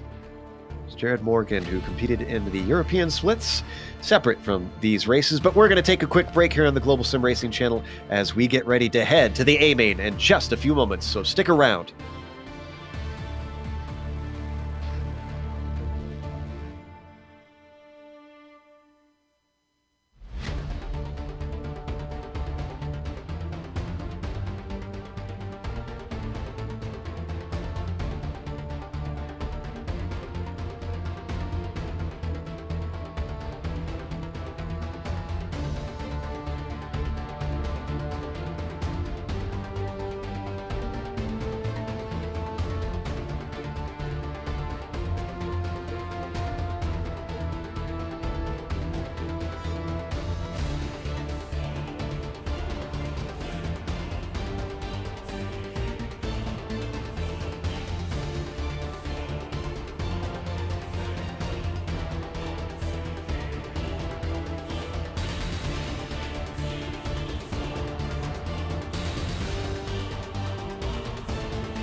Welcome back once again to Phoenix International Raceway. I know for some of you, this is what you've really been waiting for, the big race The A main final to decide all the marbles. And it's going to be a whole 200 laps around Phoenix International Raceway. So 4 times what we did before. A lot more of an endurance race. Might see a little bit more attrition out there. 20 cars, though, just like we saw in each of the splits, each of the heats will compete in this one. Some great insights that we got from our interviews from each of the drivers, we should say. Especially, I feel like, from Blake Reynolds there. He sounded like he had a confidence boost, but not enough to beat Challenger. That really surprises me, Bill. Sounds like the more he drives, the better he gets. That's my take on it, yeah. That Challenger, though, is going to be tough to get. What we saw in that first heat, he was hands down in a different class. Dawson, if this goes long enough, lap traffic a possibility, right? Oh, yes, definitely. I mean, in our race, we saw it pretty early. I think we had a little smaller car count, so that distribution is going to be a lot longer. But they're going to be difficult if they don't get out of your way and they don't go where you want them to. They can really kill your line and kill your speed. All right, grid is set now. So let's go to our starting order. Christian Challenger is going to start on the inside of row 1. He'll be flanked by Travis Whirling. They got those positions from qualifying earlier in the week. Then we have Blake Reynolds, who won his heat. He'll be starting in 3rd, followed by Ryan Steele in 4th. Brian McGreevy will be starting in the 5th position, flanked by Mark Torres, starting on the outside of row 3 in 6th. Lionel Callisto for Alliance Racing will start in 7th, and Steve Driscoll will start in 8th. Then you've got the Salami starting in 9th, Bob Beltrami there from Mountain West Motorsports, and Richie Hearn rounding out our top 10. Bill? 11th is Wayne Hutchinson, Trevor Clement in the 12th position.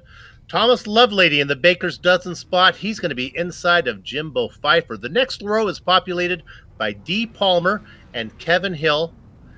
Now here's Vincent Lehebier. He was the winner in the opening round. He's back there in 17th. Rob Powers is outside of him. The last row populated by Ray Partridge and Michael Thompson. Both those drivers able to come home 10th in their heat.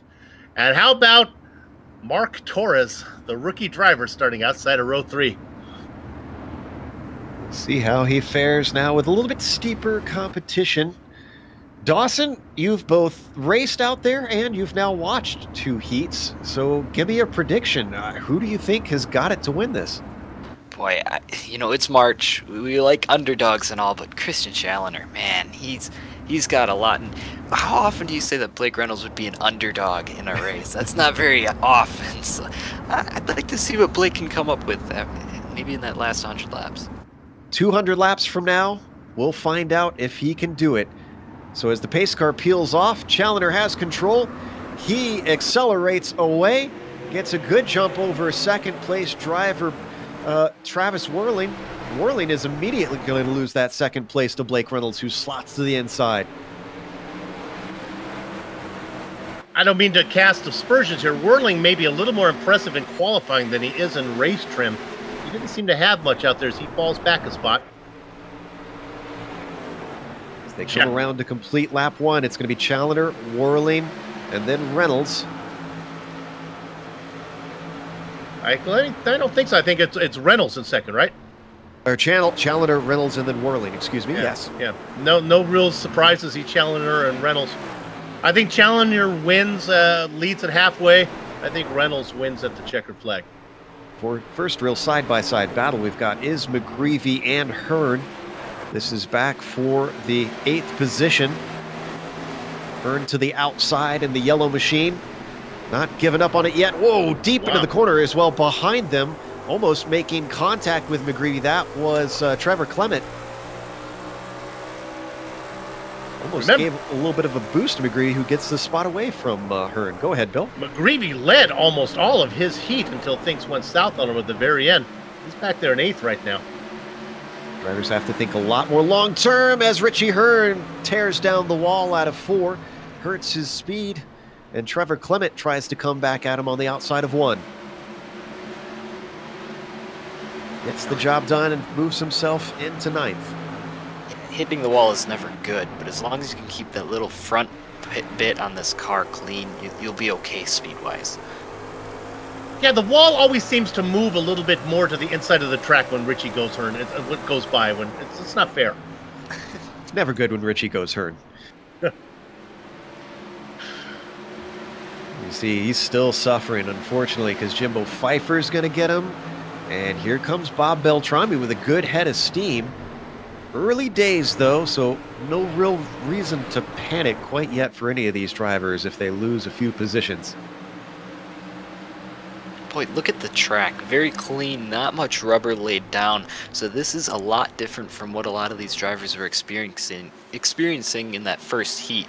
So we'll see how that changes, and maybe Hearn, who's losing spots now, can get it back together. Don't mean to steal the camera away, but poor Travis Warling's going the wrong direction. Torres just got around him for 4th. Callisto just got around him for 5th. Oh, we got an incident with D. Palmer on the front stretch. Oh, and he gets plowed into again. Using up that spare car early. That's Ray Partridge who got into him. So where did this start? I think it starts with Hutchinson getting right up behind Lovelady, right? Yeah, Lovelady collects the wall out of 4. That slows him down. Poor Hutchison has nowhere to go. He slows up. He actually doesn't make contact with him. But it looks like D. Palmer in that mess gets into the back of Hutchison, which pushes him into the wall. And then Ray Partridge collects Palmer as they go by. Oh boy, Palmer really took a hard hit. So as we come back live, our first caution coming very early in this race. Only on lap 7. Wow, Ray Partridge's car is not looking very good. That's not how it's supposed to look. Driving a little crooked, I have to say. Put a little. Is that something you could put a little wedge in, get away with it there, Dawson? Yeah, just kind of lean to the left and see if it'll turn for you. Should be a short caution as we have no waiver rounds with it being so early in the race, but I'm not seeing them get double filed, so we're going to go around for another lap. You mentioned that interesting looking nose on the car. It just couldn't help but think every time we get those low shots, makes me think of a vacuum for some reason. It does. Thanks, Joe. You're now welcome. I got that envision in my mind. I want to try to push it under the table to get it clean. Yeah, I know exactly what you mean. You may wonder, fans, why people who got damaged, they all didn't come and get their spare car. You want to save those.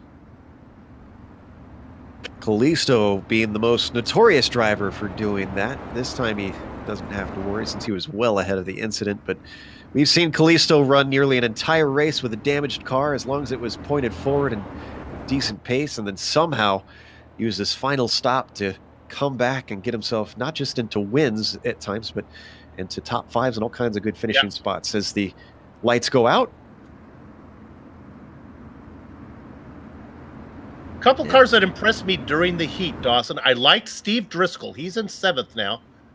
And Mark Torres in 4th has picked up a few spots. Yeah, you know, Torres, when we came in here at first, I looked at practice times only, and I saw a rookie at the bottom of the practice time sheets, and I was like, I don't know about this guy, but boy, he's definitely broken the narrative and done a great job. Well, you think the cream rises to the top? You look at our front row on this restart, I see 2 black stripes, 1 on each car. So I think that World Championship license that those 2 drivers have are well earned. Pace car peels off. Reynolds waiting for the jump. Challenger gets away, but not heavily. He's going to stay with him. Cars behind them in a little bit of a fight. That's Ryan Steele and Lionel Callisto. They sort themselves out. A little bit of 3 wide behind them, farther back in the pack. Much more of a mess back and around Brian McGreevy and Bob Beltrami.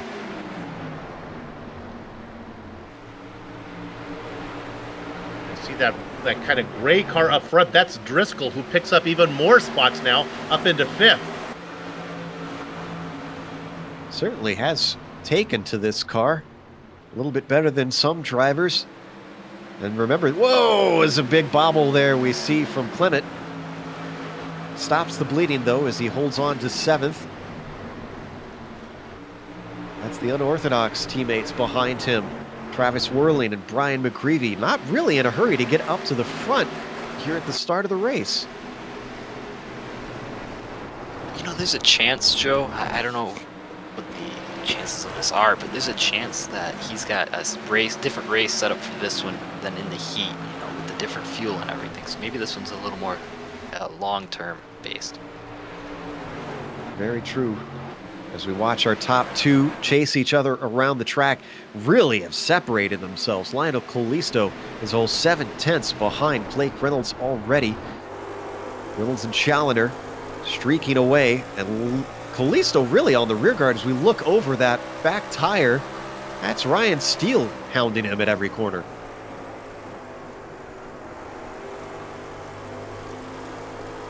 Steele in 4th, Driscoll. Torres now back to 6th. I'm with you, Bill, that I feel like Driscoll has impressed. Even though it's still so early, getting himself up to 5th, having started this race 8th, is a pretty good feat. Yeah, I think Dawson may have touched on an important point there. We're looking at a 50-lap race. Let's see how these cars deal as they get a long run in them. And here comes, look at this pass for 5th right now. This is ducking inside. This is Torres inside of Driscoll. We've seen the high line work for some of the faster drivers, and coming off that corner, it works for Driscoll too. He leaves Torres behind. Oh, way late dive in from Brian McGreevy. Isn't able to do anything with it, and Clement holds him off. But look at this battle, still not ending. Down into one once again. Low line didn't work last time, but he's going to try it again anyways. Mark Torres still can't get the grip on the low line.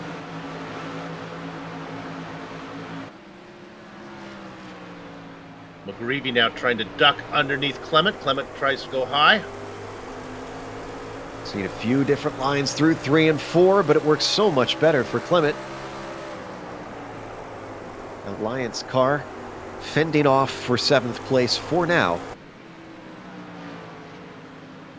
Since the restart, it's been pretty good. A little bit longer of a run than we saw for the first one, and commentators curse as Clement gets a big hello from Brian McGreevy. Let's watch from on board McGreevy. That was a bit rude.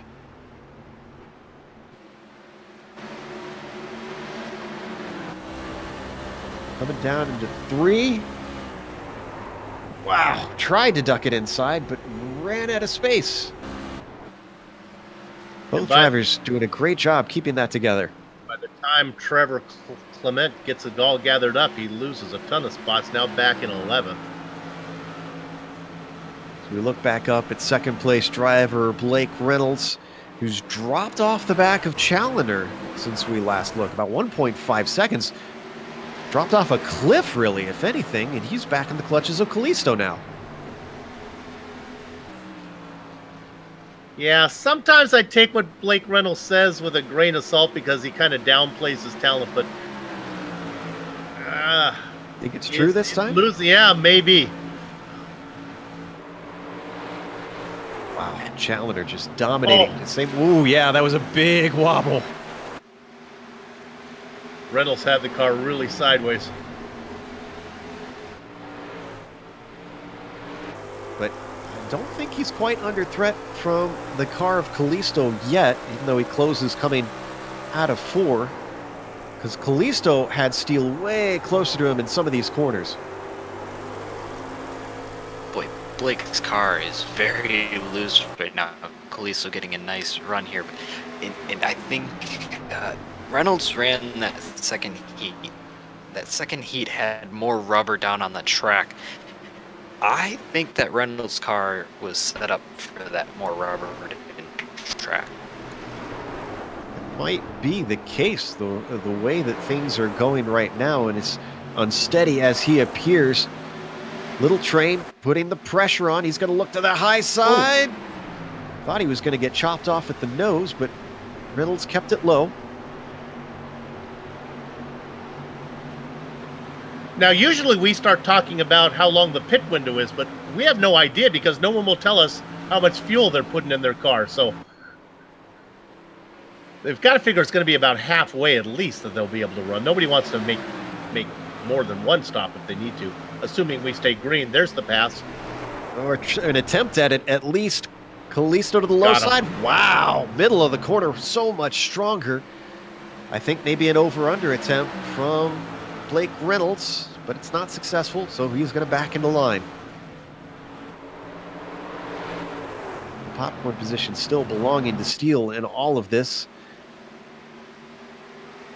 Not really pushing too aggressively to try to get into the mix with those two.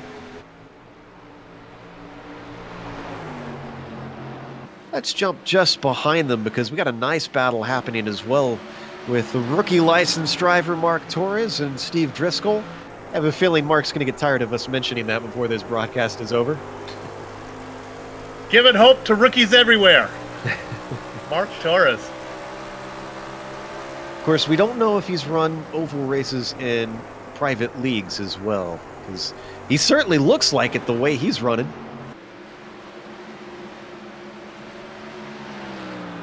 And he's got a busy day ahead of him.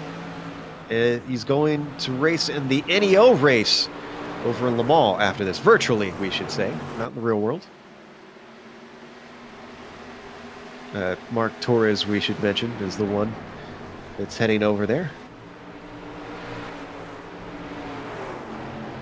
A little bit farther back from them, Worling and McGreevy. Not really sure that these guys are battling so much as formation flying so far. I don't know. I think Worling might, unless he's just saving his stuff, it very possibly could be the case, but he's gone the wrong direction.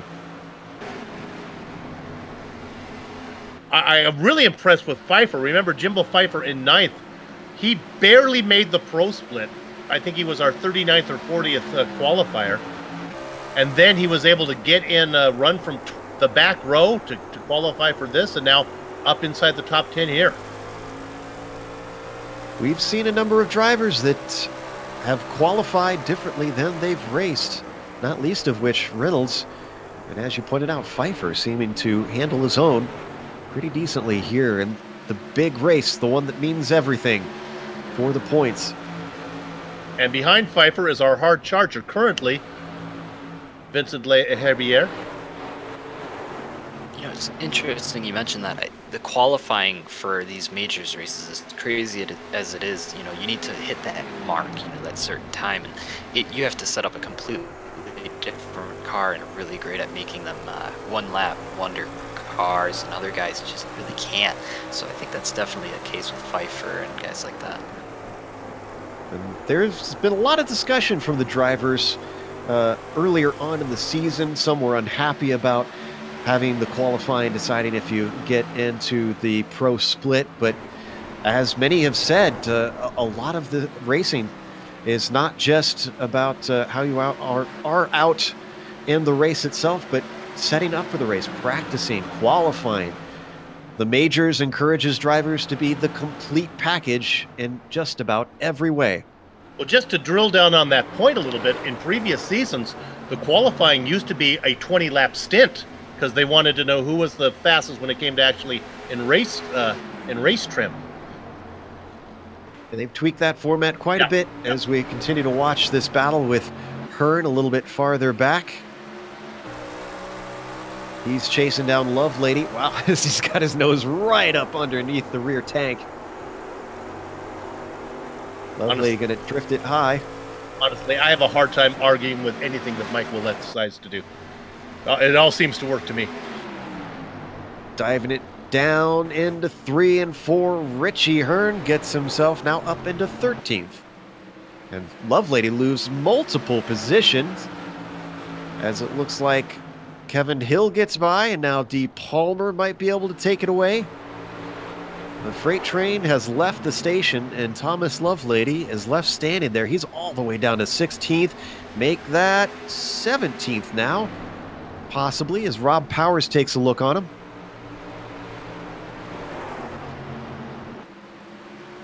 There were 80 drivers who tried to qualify for the pro split.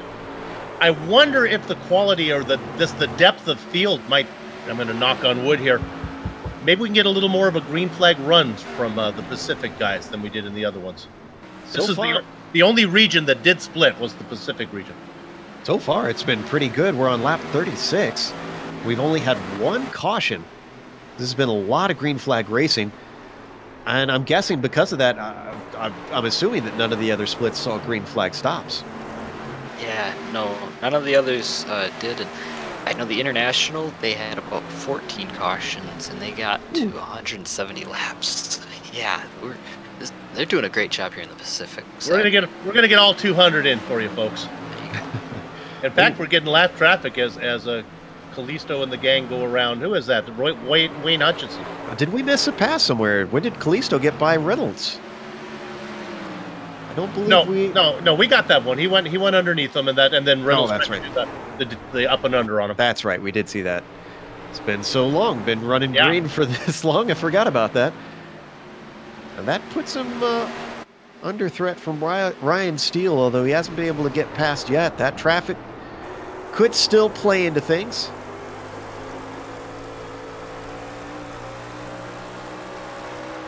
It's fun to sometimes just look and get a big picture. You can see drivers moving away from one pack of cars trying to catch up.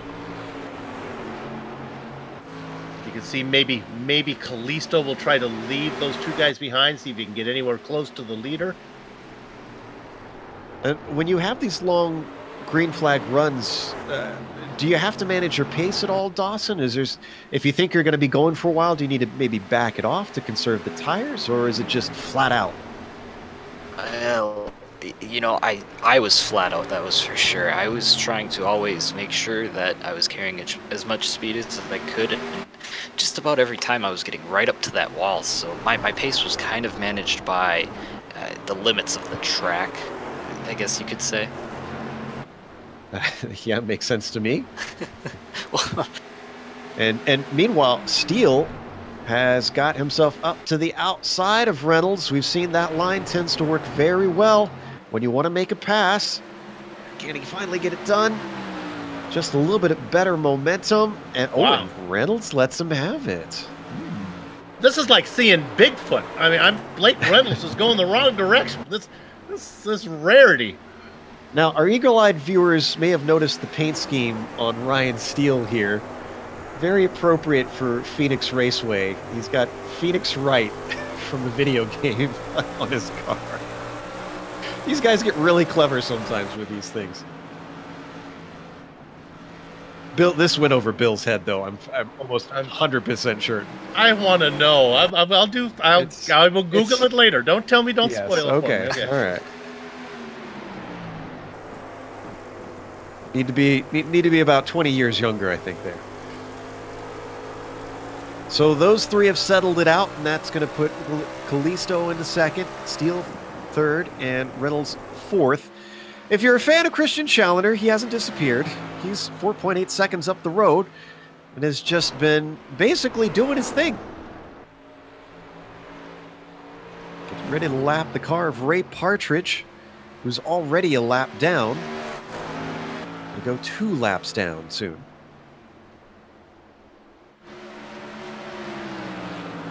Back in 5th, Mark Torres has got to worry about the unorthodox racing team because Brian McGreevy has rocked up to the back of him.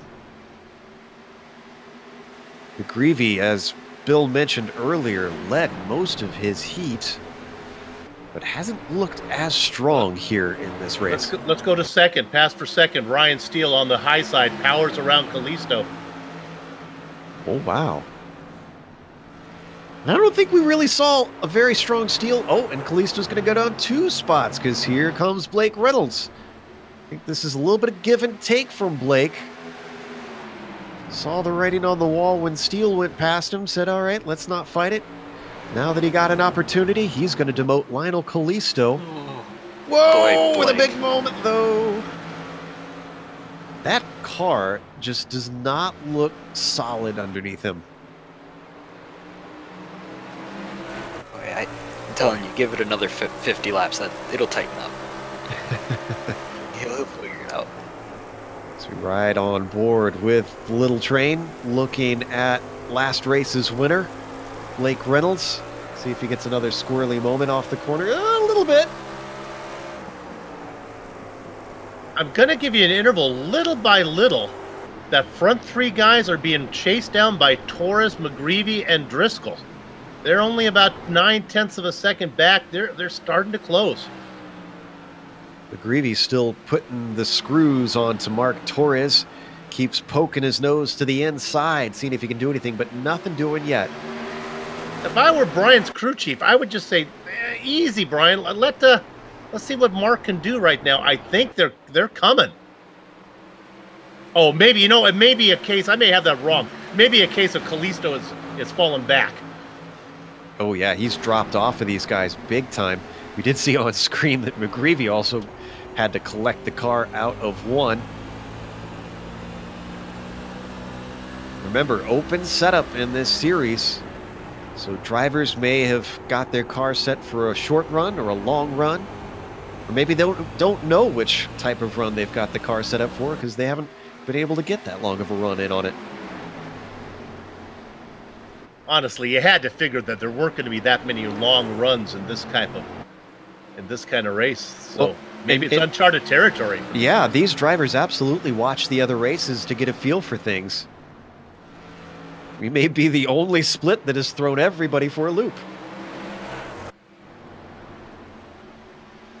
And look at Reynolds, too. He is right on top of Steele. Riding a little bit higher than him through 3 and 4. Carries the speed off the corner much better. Gives him a little bit of a tap on the front stretch. Don't think these things are made for bump drafting. Dawson, you have any thoughts on that one? Well, I'm just going to guess basic geometry. The rounded end on the back with the flat. You don't want to be hoovered up by the front there. No. 66, still holding right tight to the rear of Ryan Steele's number 215.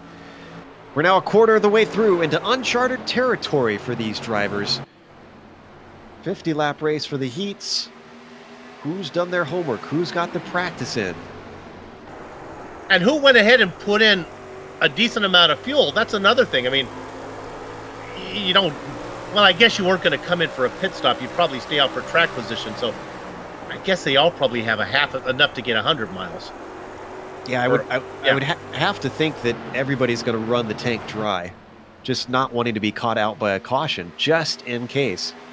Oh, they'll run the tank dry, but how much fuel did they put in the first time? Some of these guys are going to have to come in earlier than the others because nobody started with a full 75 gallons. Very true. Now, a little bit farther back, Vincent Leherbier is doing all he can to keep Jimbo Pfeiffer behind him. In fact, Pfeiffer's got a friend, his teammate Trevor Clement. Both of them riding ahead of Beltrami the Salami. And a group of 4.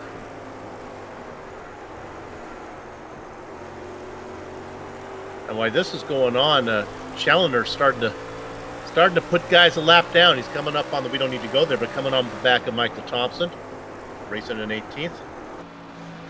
Wonder if we're going to see similar to what we saw from Reynolds at Watkins Glen last season. Managed to lap the entire field in a road race. Doubt that we're going to get that far, of course, with Christian, but if it stays green like this, he's going to chomp down on a few of them, I think. Side by side for 17th between Power and Lovelady. They did the whole last lap like this. That's Powers to the inside. Running the black machine, the Elite West number 60 of Lovelady. That Lovelady was going to get away from him there for a minute. Still, they're staying side by side, Bill. Oh, and that's going to do it, though. Down on the low side, Rob Powers gets a little bit sideways and finally slots into line. Thomas Lovelady now up into 16th. Well, Pfeiffer just put the car in the wall. Hit it really hard. About a lap or two ago. It was basically just a glance off the wall. We don't really need it. But you can see, I believe, if you get a look at Pfeiffer's car, you can see the damage on the right front of that vacuum cleaner nose. He actually climbed the wall, I'd say. Yeah. That is not going to be good for him. Lost him a couple spots, but he keeps going. Oh, yeah. Maybe it messed up the handling, though. Look ahead of him, though. Clement isn't really worried about his teammate because Vincent Leherbier is blocking his way. Canadian holding down the 9th spot for now. Drivers really settled in at this point, probably thinking that they've got a bit of a run ahead of themselves since no action has caused a caution since about 6 laps into this race. Ooh, wow, look at how quickly Clement climbed the hill. You were talking about these tires causing some understeer later in the run, Dawson. That looked like exactly like that to me. Yeah, and you know what? He's got to know, well, I got that weight jacker. You got to mess with that. And boy, you know, once it starts climbing the hill, there's not a lot that you can do.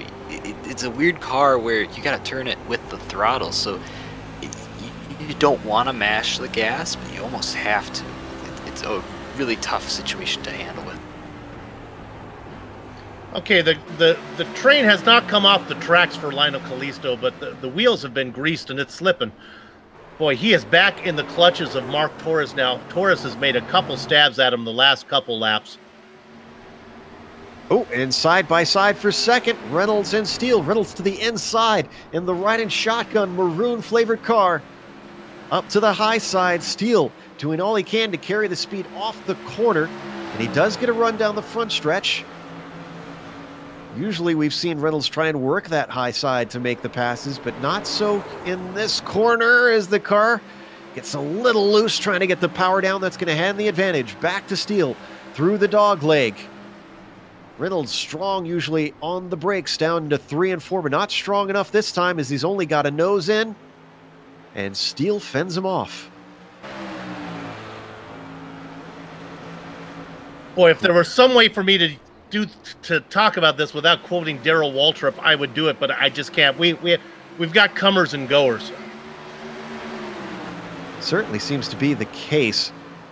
Callisto, though, man, he's doing a great job of holding back this trio of cars of Torres, McGreevy, and Driscoll. We were looking at it just a moment ago, as it looks like Torres got a good run, but he doesn't want to do anything with it, as he wasn't close enough to stick his nose in. The line that Callisto is taking, he's taking that higher line, forcing guys to go underneath him, and I think that's a big key to his success right now. Reynolds one more time, trying it out of 4. That P2 spot very much undecided, and the lapped car of Hutchison moving up high to let them through. Nice job by him. Boy, Reynolds hates that low line coming out of 1. He keeps losing grip coming out of there. Dawson, I heard drivers talking about how their car was perfect in the racing line and just, there he got it. He saved it. Wow. Oh, no. Oh, no, he doesn't. Oh! And that's going to send Mark Torres tumbling over. How many times did he save this one? Oh, he fought that thing for a straightaway. Oh, boy. Goodness. It's too bad we couldn't see the hands on the steering wheel, but I have a feeling he's got just a whole bunch of sawdust in that car with just how much he was working back and forth. another good car, Mark Torres, unfortunately caught up in that. Torres trying his very best right now to limp the car around. It just won't go. He does not want to take the tow. He has to take the tow. Oh, sad to see. And Kinetic Pacific, we need to give credit where credit is due. They've done a great job here in this race. Challenger being one of them. That's the same. That's the same team with the Brazilian driver there that we talked about earlier. Was indeed. Steele's going to come in. Ooh, so 69 out of 200. That's 130 laps to the end. 130 some. You might be able to do that. Yeah. I think they'll be able to, if they pull want it all to the way fill it up. full. Yeah.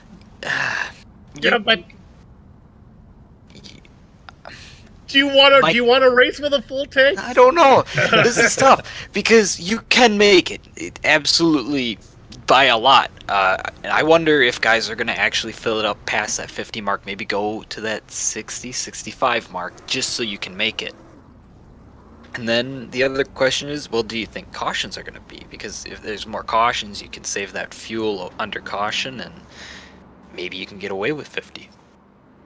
Well, if you were to fill it up all the way, I'm just going to talk out loud here and see if this makes sense at all. Your car's going to be horrendously slow early. But if you could stay out there and stay on the lead lap, if a caution were to come out, you wouldn't have to come in again, assuming you don't want tires. And the guys who don't fill it up all the way would have to make another stop. Yeah, and I think the only devil's advocate to that is if there's cautions and you're in the back, then you're going to be caught up with it. Thompson was the only one on the lead lap that did not pit, but on the second time around, and he cycles through. Didn't actually stop there. Well, I think it looked like he changed his mind and thought, well, this is a bad strategy being the only one that stayed out. And then he changed his mind again and said, oh, no, maybe not. Maybe I'll give it a go, wait for another caution. Well, that's going to change our starting order when we get back to the green, because it's going to be Challenger up at the front, Steele second. Thompson is going to restart third after his strange run through the pits. Oh, no, maybe he's not. Here he goes again. I have no idea. Maybe he's dealing with an issue of some sort. And now he's heading towards his pit stall. All right, Elite West.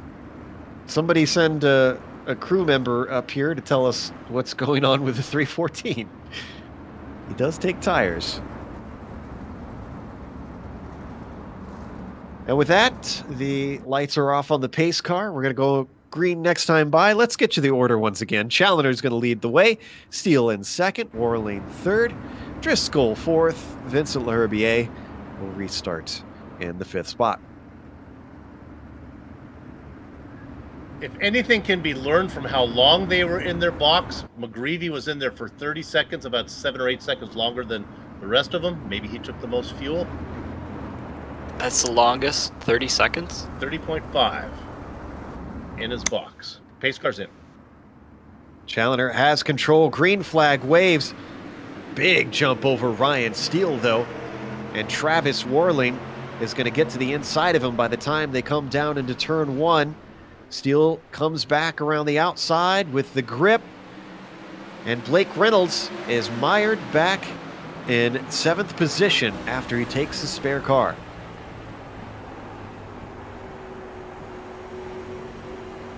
How about Lionel Callisto still holding on to 4th? Fended off so many drivers there at the end of that long stint.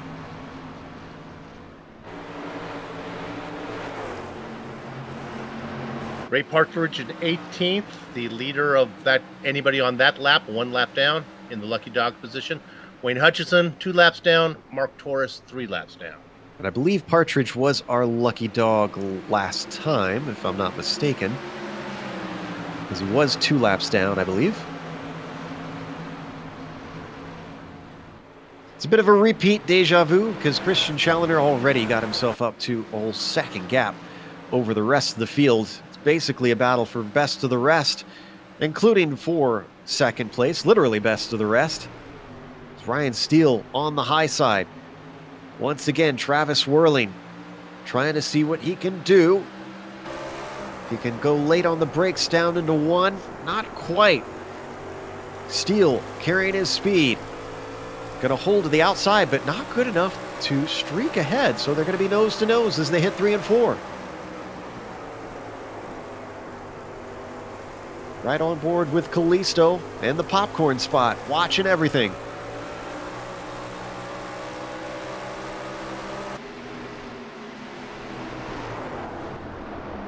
You know, one thing I like about watching these guys race these cars, Bill, and I hope they do this with more machines like this, is they really have to drive these cars. Oh, yeah.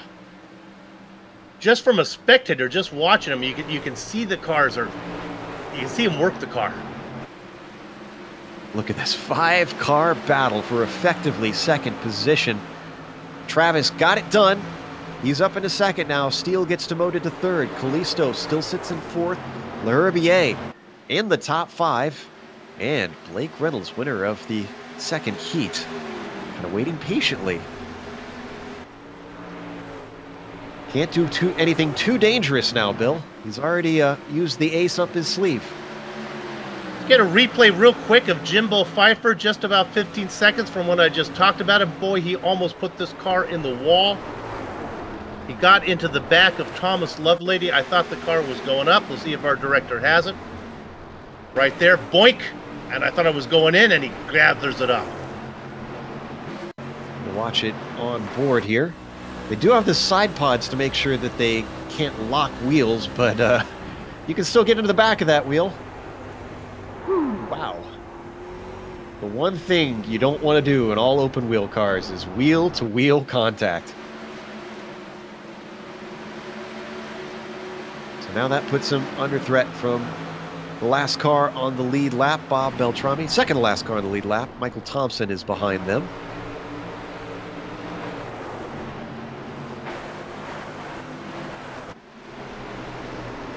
Great run there from Pfeiffer. Up to the outside of Rob Powers. That's for position. Working around turn 1. Power move by Jimbo Pfeiffer. And from Bob Beltrami. Powers actually seems off pace here. Fuel. I'm telling you, some of these guys are heavier than the rest of them. Well, I can tell you, I did a little bit of research, aka I just kind of jumped in my car just to see. Okay. If you add it about that 30-second mark, it means you added about 45 to 50 gallons, plus what you had in the car. So I think some of these guys out here are running on a full tank, like you mentioned. Interesting. Great job there, Dawson. We saw Thomas Lovelady have a bit of a moment in turn 1, and that caused him to move backwards as Kevin Hill takes over that 12th position. We've been doing this a long time at GSRC. That's the first time any commentator has ever done that. That was really cool. It's, I'll put that under the list of things you can do in sim broadcasting that you can't in the real world. You don't think Darrell Watrup's running down and filling the tank up? I don't think so.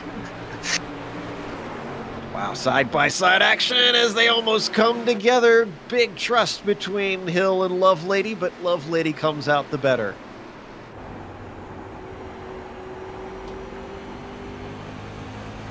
Again, just a little surprised by Thomas this race. I would have expected him to be one of the stronger competitors after the show that he put on in the super late model at the start of 2017 down at Five Flags Speedway. Maybe that car suits him a little bit better than the Silver Crown does, but this short track racing, he's not faring quite as well. Well, he had to work to even make the A main here. Boy, we see the action just ahead of them between Clement and McGreevy and Hearn. Yeah. So these four are fighting with Steve Driscoll for the 8th position. Look to the inside, down for Clement. Takes it in deep. I think Driscoll maybe actually let him have that one.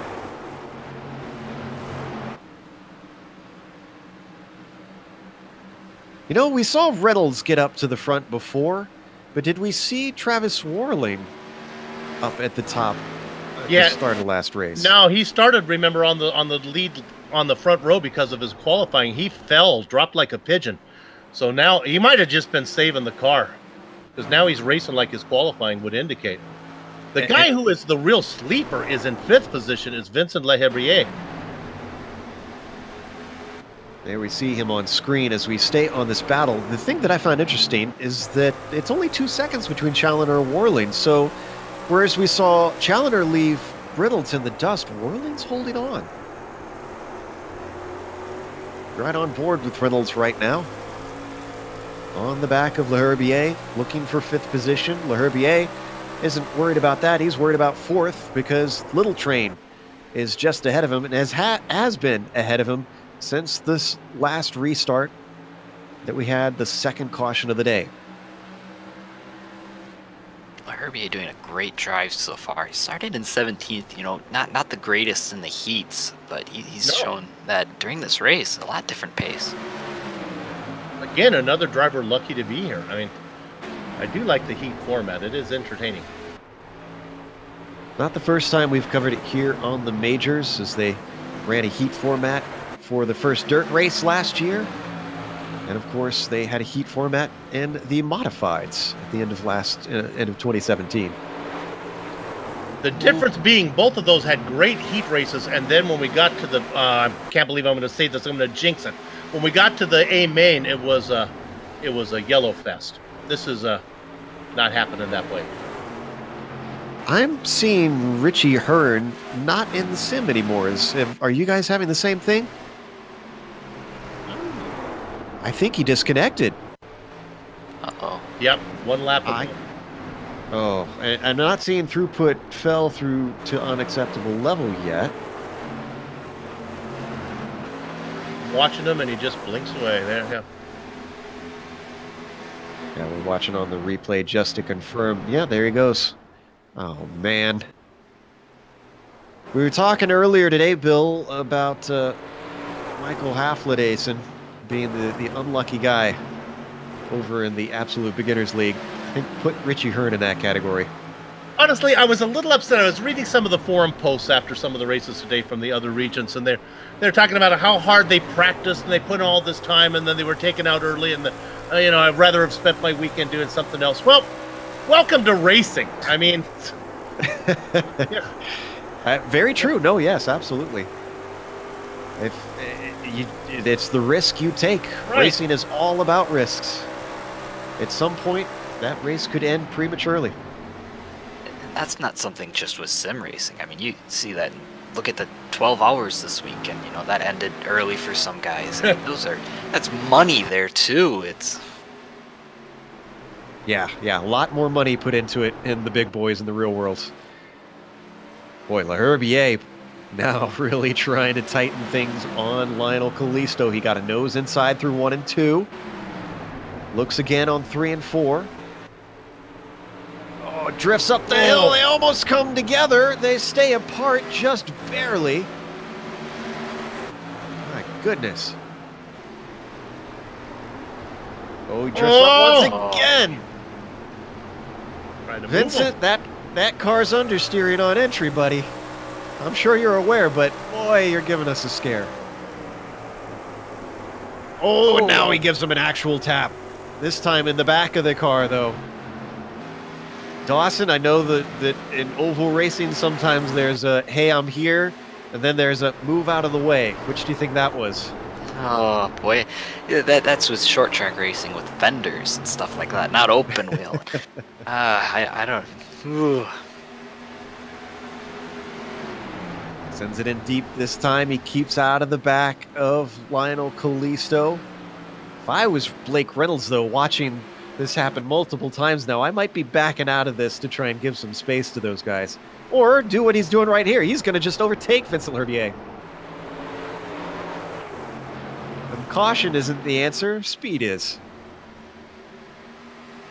Run from the problems. That's right. Remember, we saw Leherbier in the season opener when I don't remember if he was in the Nissan or the... Blake Reynolds dancing with death there. Getting the car sideways next to Little Train. It's got to be his setup. That car has has shadowy fancies the entire race.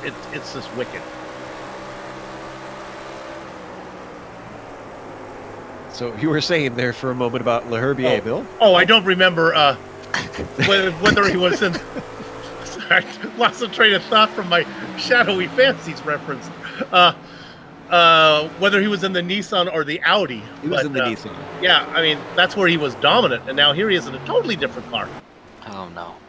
Oh, that was a big scrape on the wall from the Canadian. Here comes D. Palmer. Looks to the inside. Doesn't have enough of an opportunity, but now he's going to get the job done, I think. I eat my words. Got a little too excited with the gas through 3 and 4.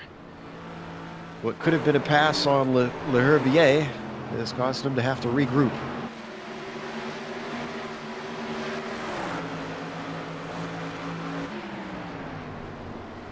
Lap 99 of 200. And now we hit the halfway. 100 laps through this thing. Blake Reynolds to the inside of Lionel Callisto. Got him. And now gets himself into 4th. Or does he? He's not giving it up. Down in the creek. Oh, Trevor Clement with a big problem as he's on his lid. Little help from D. Palmer. Nope, maybe not. Maybe I called that one wrong. Lovely. Yeah, that's what it was. Similar colored car. Yeah, those yellows and Love greens playing hell with Bill's rods and cones once again. Just gives him a little tip in a place where the car's already out of sorts. Yeah, it looked like he was a little bit loose coming out of 2. Wow, he smacked those tires, though. With that, we're going to take a quick break here on the Global Sim Racing channel. I think maybe a few drivers might take some pit stops. Actually, no. We are going to see some pit stops. Interesting. A lot of pit stops. Some people will, and the guys who put heavy fuel in might stay out. I don't know if any of them are... Mark Torres. No, he's getting his lap back. Their lap down, I think they all came in. Interesting stuff. All right, let's see who wins the run off of pit road, though. Some drivers could have put a little bit more fuel in, though. Welcome back to the racetrack, Richie Hearn. Oh, many laps down, though. 10 laps down.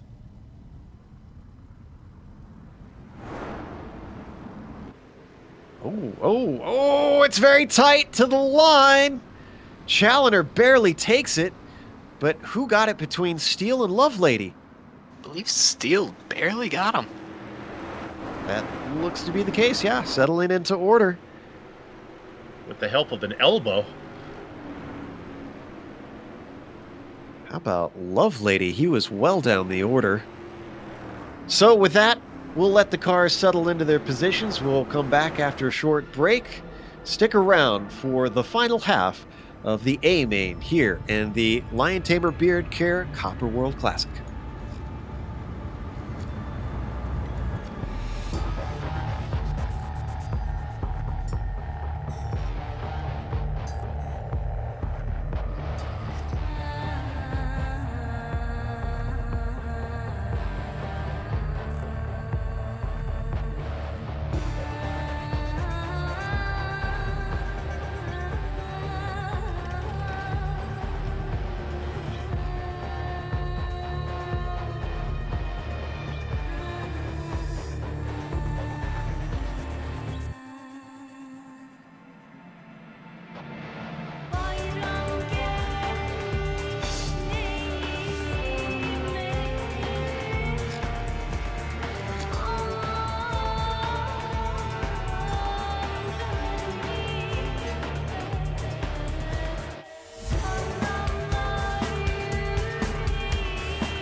Welcome back to Phoenix International Raceway. If you're just joining us, you're watching the A-Main race for the Lion Tamer Beard Care Copper World Classic. And again, if you are interested in any of Lion Tamer Beard Care's products, we have a link down in the YouTube description.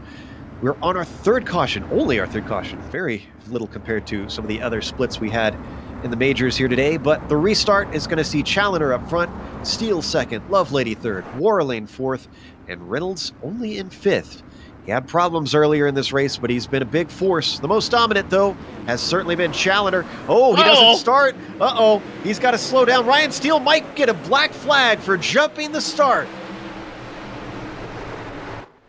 I'm not sure what earned you a black flag, but it seems like that one Oh, should. but we got a problem behind them. His car's getting loose. That was that was Thomas Lovelady getting tapped by Blake Reynolds. They both come out of it somehow.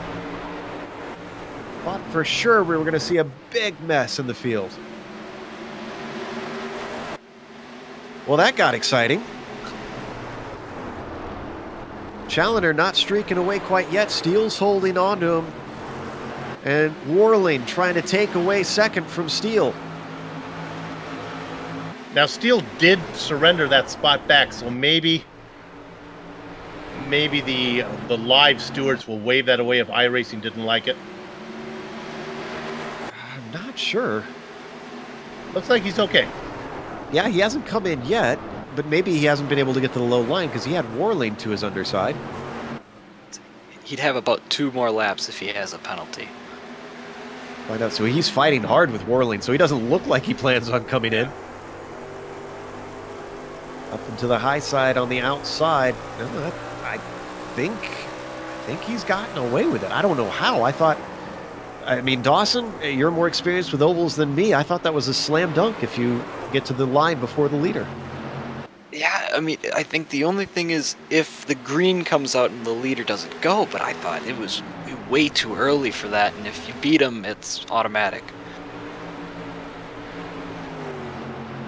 Regardless, your orders changed up a little bit. Challenger leads, Warling second, Steele third.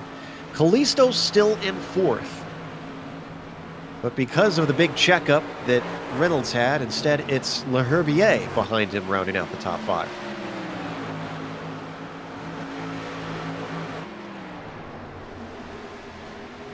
Let me tell you, the two-dimensional fans are not starved for action because there's racing all around the track.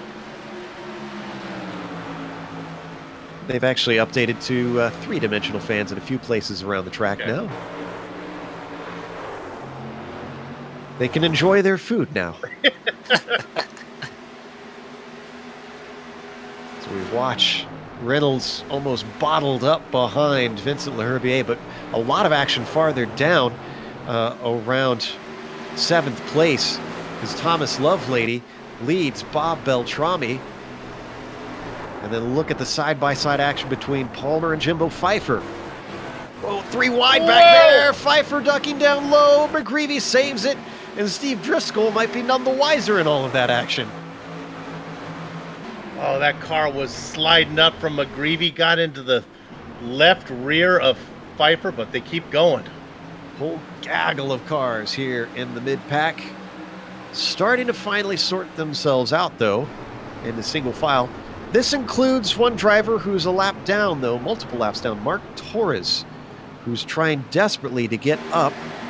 He's not going to get the lucky dog, though. If we get another caution, that'll belong to Wayne Hutchison, who's the only car a lap down. Well, what he did that time, though, I double-check, make sure I say this right. Yes, he did not come in, so he got the wave around. So he's out there on 43-lap-old tires. Not really a big deal right now. I mean, all he needs to do is try to not get lapped. So he picked up one, so did Hutchinson as well. So we jump up ahead of them to Lovelady being challenged by Dean Palmer down to the inside at 3 and 4. And I'm not sure if he's going to be able to get it done, or does he? Finds the grip on that low line. Look at that. Dean Palmer maybe experimenting a little bit, seeing as the track changes, as the rubber gets put down. Things stacking up behind them. Pfeiffer ahead of Lovelady as well. McGreevy looking to the inside.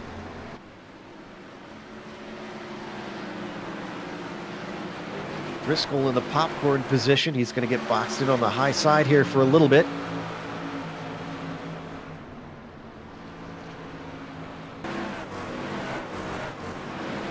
And you know, I would think we talk about some of the tracks with their uniqueness, Dawson, on the oval side and what that does to the drivers.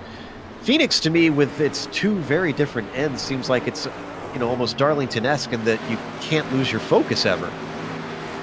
Yeah, it's unlike some tracks where the two turns are pretty identical. You got about the same markers, you're running about the same line. Phoenix, completely different. 1 and 2 is a lot more of a drive it in deep and then hammer out. 3 and 4 takes a little bit more of that finesse, a little flatter banking and all of that. And even with that, you got to include the dog leg. Like, it kind of just shakes stuff up. Phoenix, a really, really cool track.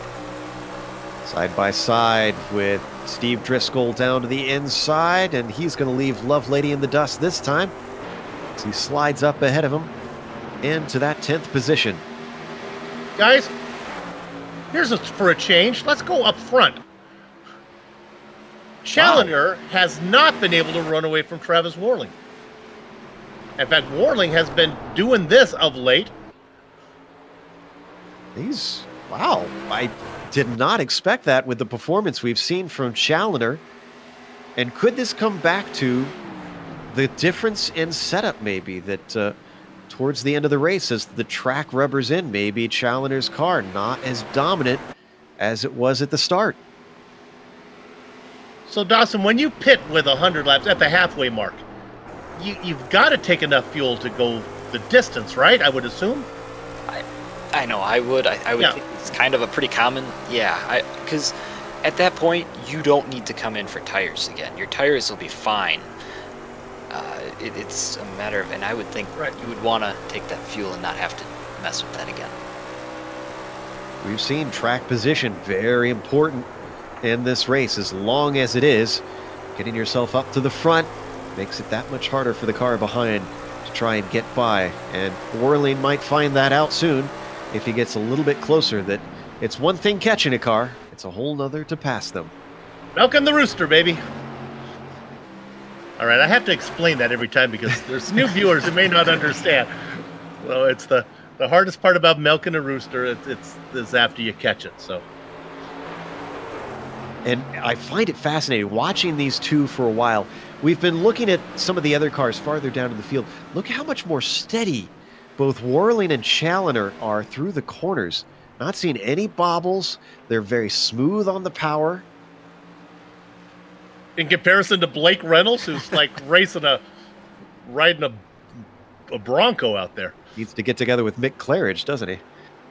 Mick Claridge from the Lotus 49s, yeah. They love to run the car loose.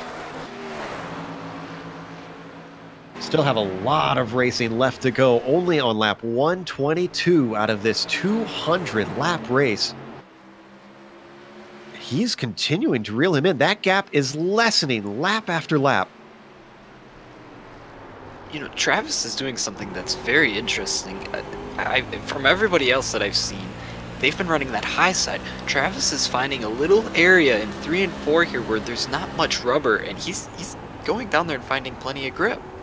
And look at that. We can see it now. He's a lane down. Wow, good catch, Dawson. And I'm surprised that Challenger hasn't been paying attention to that and maybe trying the same thing.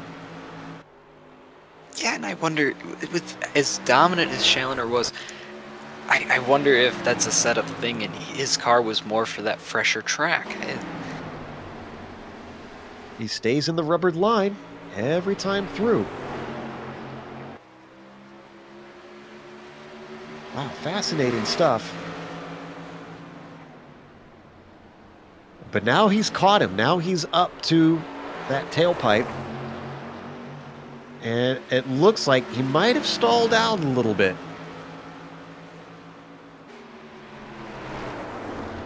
Oh, boy. Yeah. You have to think if he's going to do it, that's the place, though. The place where he can run that Challenger can't. This is nice when we get these long races where we can actually take a second and actually watch a driver work somebody else. That's so much part of racing that sometimes we don't get to show you because the action is so intense. Look at this. Oh, much higher this time. Challenger has been climbing up the hill steadily each lap as well.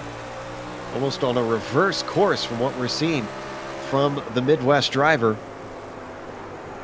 Almost like Challenger's searching as well, but in the other side.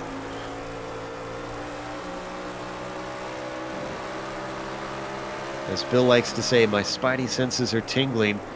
Just seems like something is brewing between these two. Ooh, wow, a lot better that time though. Challenger off the corner on the high side. He looked so powerful getting the power down.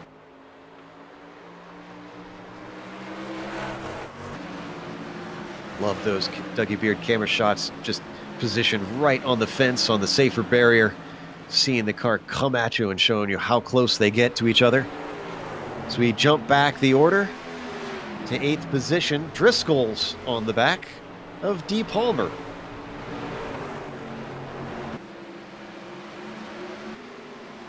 Haven't really looked at this mid-pack for a while since the lead has gotten so close to one another, but kind of have to wait for something to erupt there since they're kind of stationary at the moment.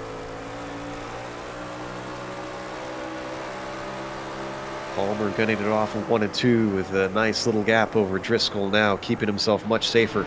Just ahead, you can see that battle between Leherbier and Beltrami. Beltrami on the high side, taking it right up to the concrete.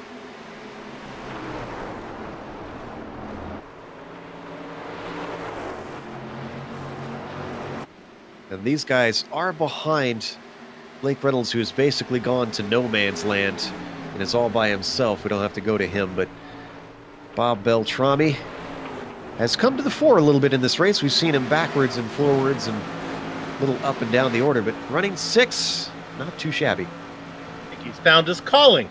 Where he's got to be saying, where has the Silver Crown car been all these seasons?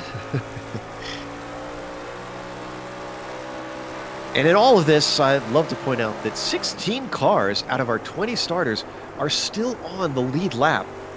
After 130 laps, that is a nice percentage. Back to Kevin Hill, where we look at his fight, looking to the inside of Michael Thompson for 14th. Can't get his foot down off the corner. And I don't mean to fawn over Richie Hearn, really I don't, but you got to give some credit to a guy that is a real-world racer that is 14 laps down, that had internet connection, who's still out there racing. That's cool. Dory award of the day, I'm pretty sure. Yeah. Yeah, definitely just a love of racing, you know, Yeah. a guy running in the real world and still can come back to something like this and sit in his home and do it.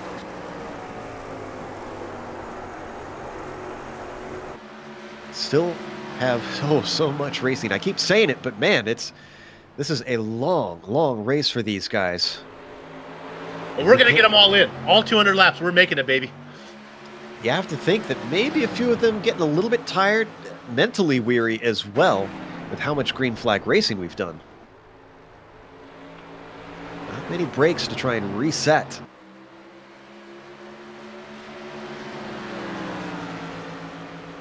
Up at the front, we're taking a peek at them, but really, you haven't missed anything. Warling still sitting at about 2/10 behind Challenger. Glad to see someone to be able to take the challenge to him, though. Well, speaking of tired, Challenger's from the UK. Boy, it's got to be almost 1 o'clock there. Yeah, getting pretty late. 3 o'clock in the morning, actually, we're hearing. Bit of a night owl.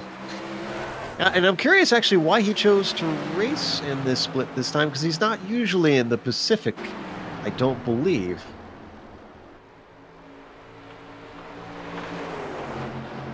So, cool stuff to see from Challenger. Although I'm hearing, I guess he's a world championship driver. Oh, Up in the front. When did he get to the inside? He took Travis it in really Whirling. deep. Out of nowhere. So caught up in talking about all this other stuff. I was watching and didn't even see that Got he him. had ducked to the inside. Grip down on that low, unrubbered line gives Travis Whirling, for the first time, the lead to a driver other than Christian Challoner. Let's take a look at that. Took a few corners for him to get it done, but he did it.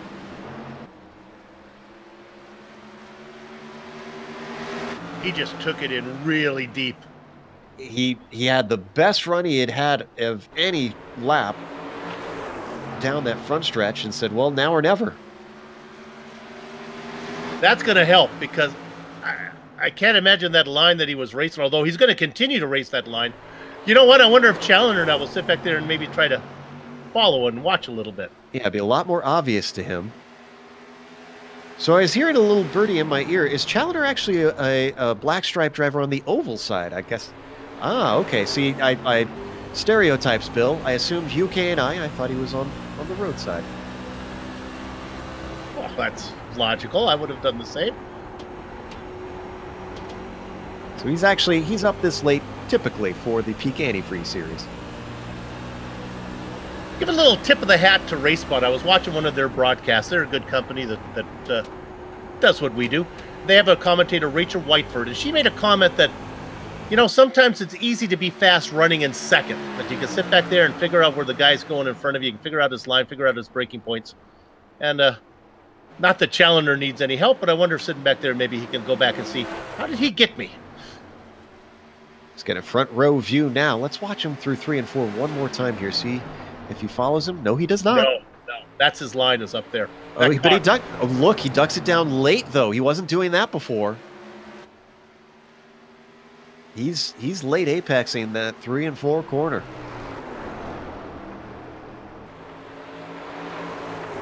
So I think he's taken a little bit of something here from Whirling. And I'm telling you, based on the beginning of this race where Whirling started on the front row and just fell back to about 8th position in the blink of an eye, I thought that Whirling was all qualifying, all bark and no bite. Well, now that battle is settled, we got some time to look at some of the other action, which includes Ryan Steele, who's trying to come back on Lionel Callisto. Whoa. This is for 4th spot. Blake got in front of him. Yeah, I saw that too. Was Blake running in 3rd? No, he was not. He was in 5th, I was pretty sure. Yeah, I thought so too. Ahead of Beltrami. Wow. Oh, up and around the outside, using the speed off the corner.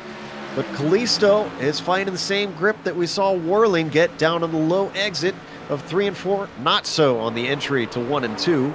There goes Ryan Steele, getting himself into 4th. Yeah, back on lap 136. So we race on 144 now. Blake ran him down, got around him, and is going somewhere.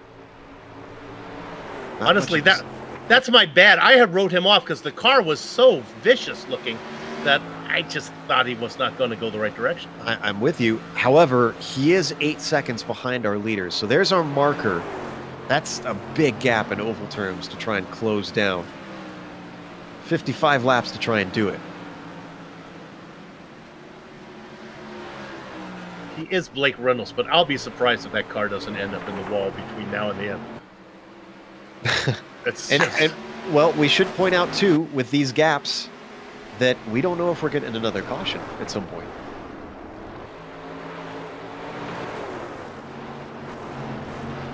Yeah, I wouldn't be surprised if this goes all the way. It has that feel to it. They've been running clean since Drop the Green was what, lap 102, 103, something like that? Battle back for 8th might be worth checking in on. This is the Javier. And Palmer on the outside. The bright green machine of Palmer tries to carry the speed like we've seen a lot of drivers do. I'm starting to wonder, with all the green flag running, with all the rubber that we've got down, if Dawson, if that rubbered in line is getting a little too slick and hot. Yeah, and you know, what would be the answer? We'll go a little bit higher maybe, but I don't know. Maybe that's too high up. We'll see if guys try and play with it. Well, there's your answer, as Jimbo Pfeiffer goes way up and then dives back down, thinks better of it. Oh, and a car on the wall behind them, Brian McGreevy. No caution. but a tank slapper for the white, black, and red machine. This, unfortunately, was an unorthodox line. Yeah. He's able to keep going, and he didn't hit it as hard as it looked from my angle as it did on that onboard. It was just more of a brush there. But when Mark Torres is coming into the pits... Yeah, I think he's ran out of fuel. Well, he hasn't ran out of fuel, but it's time. Remember, he stayed out, was hoping for a yellow flag so he could get it. He was running some great lap times, but Cinderella can only stay at the ball so long, and now it's time to come in. Sad to see for the 05, who was actually up vying for a podium for much of this race. There we see our current 2 podium sitters at the top 2 steps, Warling with Challenger, and Challenger's not falling away despite Warling having run him down. Nine seconds ahead of Reynolds. So that gap has gone up a whole second. Yeah, unless we get a caution, I don't think that Reynolds is going to be able to catch these guys. Yeah, some interesting dynamics going on. If we can go back to third, I'll talk about it real quick. Reynolds got around Steele and Kalisto and left them behind. I think Steele said, okay, now I'm going to leave Kalisto behind, and he's come back and round down Reynolds. Well, cars changing handling as the stint goes on, potentially. And Kalisto is going the wrong. Kalisto's now back in the clutches of Driscoll and Beltrami. So it's fun. Ooh, And we got a caution. This changes everything. Yep. Looks like Hill got into it with Michael Thompson. Oh, this was a small incident. Yeah, Thompson really didn't do much. He was just on the outs. The car just got loose and drifts up into the yellow car of Thompson. Oh, they almost could have kept it green. Yeah. That car just bounced right back to forward. We've seen a lot worse say green. Watch on board the Precision Motorsports car. Wow, that was awful close with that green machine there. Who was that? That snuck by on the inside in that replay. I'll have to come back to that later. Well, this is frustrating for Mark Torres. Oh, yeah, absolutely. I was thinking the same thing. I hope he was actually genuinely out of fuel there. Leaders are coming in. Some of them are. Well, Torres has already makes a stop. He stays out. Certainly, this can't be for fuel. Tires. One guy says, I'd like track position, please. Jimbo Pfeiffer. I like that move. Boy, they're going to have fresh tires on you, but even if you lose 8 spots, he's winning. Yep. Everybody into their stall. Didn't see anybody overshoot it. Oh, and who's that going out? Oh, Kevin Hill, I believe, taking his free repair.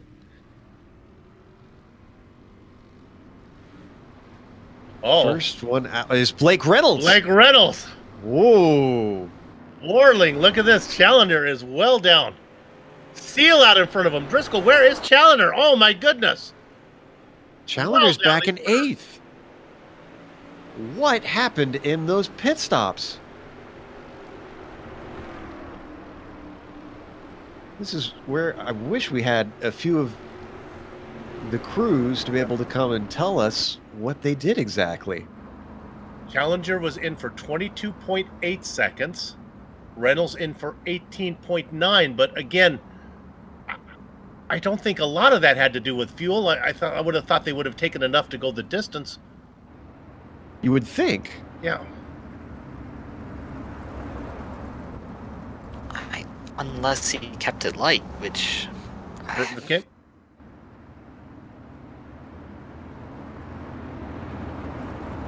Yeah, I feel like maybe that was just a bit of a clever strategy that he gambled on. Maybe Reynolds was filling lightly, or filling a little bit more each time. And then with this last one, when he felt like now's the time to go, he needed a lot less fuel. But that's if we're assuming it's fuel. This is bizarre. But that's where the price Jimbo Pfeiffer pays. He fills it up big. He's slower on that last stint, but he doesn't care because he's going to be up here anyway with the same amount of fuel. The only disadvantage is he has older tires, but from what I'm hearing, that's not all that horrible. All right. We should get the wave around. There we go. As Taurus gets a lap back. And Jimbo Pfeiffer going to lead the way. Already using the brakes to warm the tires is Blake Reynolds. Pfeiffer had to hope that somebody else might have thought to do the same thing and he wouldn't have Reynolds to his outside. Couldn't have Partridge or Lovelady or Thompson have done the same thing? Have them behind me, not to my right. All right, your order on the restart. Pfeiffer, Reynolds, Warling, Steele, Driscoll, and Beltrami. Oh. They've called off the restart. I'm assuming... did Torres not catch up in time? There he is. Torres is just now getting to the tail of the field, so they wanted him to not have a whole host of steam when they went to green. It's always embarrassing with me on road races where they, come on, Soup, get up there. I'm coming. Going as fast as I can. Some of the pace cars actually do their pace laps faster than I can get my car around. It's discouraging. You should talk to the pace car driver then. Ask for some tips. Okay, good one. All right, when we go back to green, we're going to have 41 laps to go. Now we're starting to get into the thick of things. And how are cars going to look now that we've got fresh tires on them in a rubbered-in track? Maybe some drivers had done some adjustments on there to try and help handle a little better. We'll find out soon. Blake tightened his car up, maybe. You have to hope he did. Pace car peels off, and Pfeiffer gets on the accelerator. He's going to be ahead of Jimbo Pfeiffer by the time they get into one, but is Pfeiffer going to use that high line he so loves? Yes, he is. Look at that! Shoo! Makes him look like he's standing still. But Pfeiffer holds on to second as Warling is now behind him, but he's going to try the high side through 3 and 4. Shoo! Well, those fresh tires are starting to look like a better call. All right. Clearly, that was not the move. Uh-oh, and he drifts up a little bit. Is that Driscoll that he got into? Driscoll tries to keep the car out of the wall. That bottles up Beltrami. Look at them all come together. Challoner down to the inside. Where did he come from? Already up to 4th. Well, even if he had a slow stop, the UK&I driver is not letting anything slow him down on the track.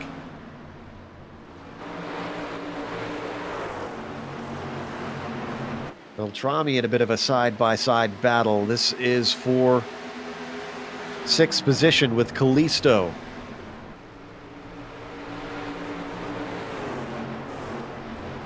That last caution may have put us under the gun for the timer, Bill. Getting close. By the way, Pfeiffer now down to 14th position. Boy, Challoner is using these fresh tires to good effect. Let's go back to Ray Partridge. Ooh, and he's already had troubles today. He's laps down. But this started in front of him. I think that's with LaHerbier. Yep. And actually, LaHerbier got into the car in front of him. That was Lovelady. They get together. LaHerbier then comes up in front of Partridge. Partridge goes into the wall, and then it's an octopus putting on his socks. Hutchison got a piece of it. Jimbo Pfeiffer. After his gamble, he wound up getting in contact there, too. I'm going to watch it one more time from above here.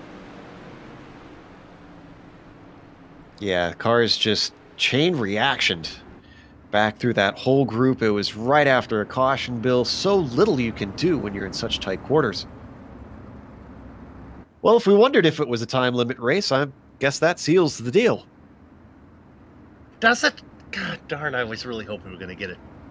I think we're going to get more laps than some of the other races did, though. I think I saw 180 was the most. Well, we are going to use this opportunity with the caution to give ourselves a short little break here on the Global Sim Racing channel. We'll try to take you all the way to the checkered flags here at Phoenix International Raceway as we continue to watch the Lion Tamer Beard Care Copper World Classic.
Welcome back to the Global Sim Racing channel here live at Phoenix International Raceway. Your leader on the restart is going to be Blake Reynolds. He's got Travis Warling to his outside. Ryan Steele starts in third. Christian Challenger has got his way back up to fourth. Let's see what he can do on this restart. Steve Driscoll, nice race from him, still sitting in fifth. You're watching the Lion Tamer Beard Care Copper World Classic, the A-Main race, 200 laps around Phoenix after we had 2 heats of 50 laps each. Blake Reynolds has been very strong, but he's had to come up back through the order. Christian Challenger has been very strong and is now trying to come back up through the order. A number of drivers weaving back and forth through the positions, but as we restart, it is Reynolds way out in front with a fantastic restart. Yeah, trying to time it up ahead was Warling, but he missed it. But we got Warling now. Here comes Challenger now into third. All the big names up there, Steele in fourth. They're all there now. And the pressure's starting to get on to perform, to be up at the front here at the end. As you see Steele start to lose spots to Callisto, who comes up the outside with a head of steam. Callisto's had a great short run car. It seems like the runs over 40 laps of Steele almost losing it there. Over 40 runs, he kind of loses his pace. Well, the good news for him is this one can't be over 40. And we'll try to keep you up to date on the time. Unfortunately, we won't be able to have the graphic up, but there's 14 minutes left on the clock. Oh, Steele gets balked by Callisto because down to his inside, Driscoll stole that inside line, but now Driscoll's going to suffer as the high line is definitely the place to be. Better go up front. Oh, that's not the, as Warling was trying to make the high side work, that's not his forte. So your order up at the top as they pull away from the rest of the field. Reynolds, Warling, Challenger, your podium.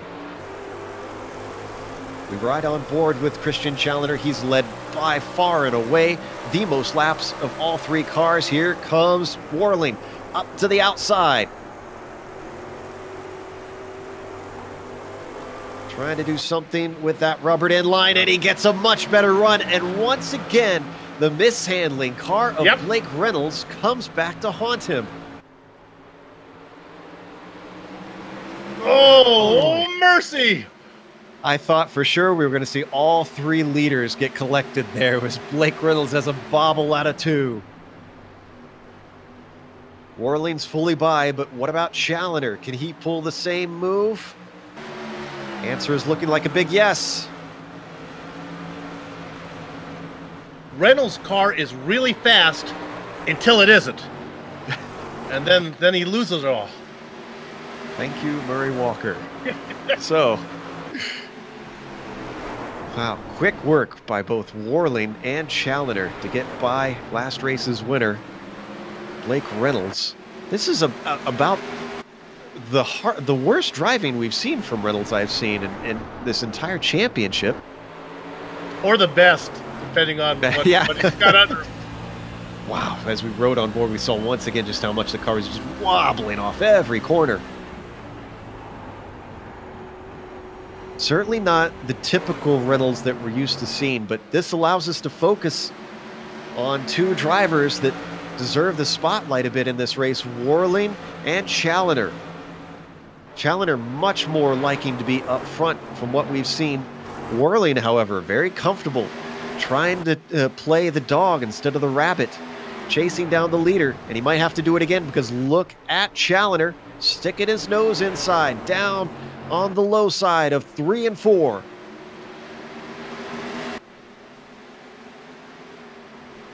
Still side by side into 1 and 2.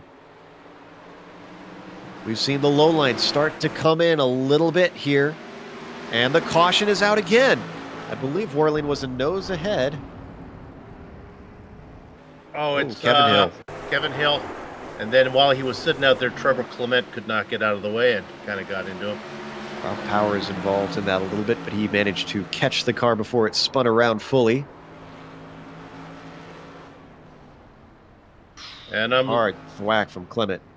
And Joe, you thought you saw Warling out ahead? Because that's who's out there right now.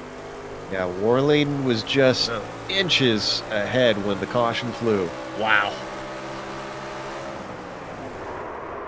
Ooh, Kevin just a little bit too eager maybe to the inside. As we come back live, now down to 10 minutes left on the clock. It's going to be awful close to the end.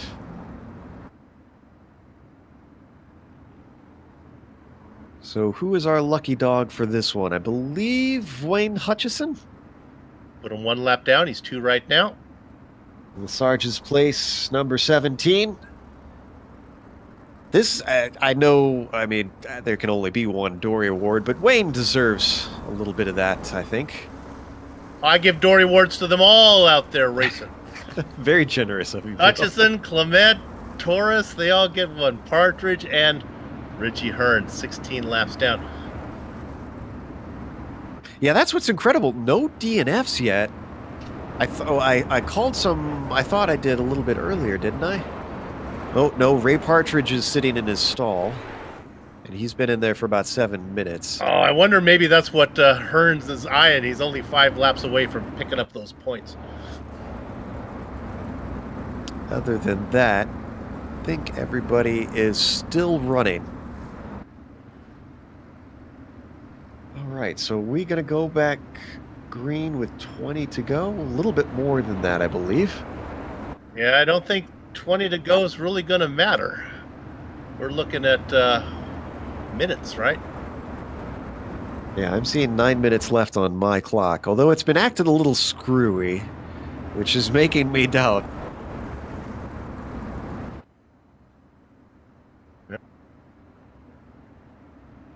I got a lapse time looking here at 1:33. I think they get to 1:55, so that's another. Okay. I think it's laps, boys. Yeah.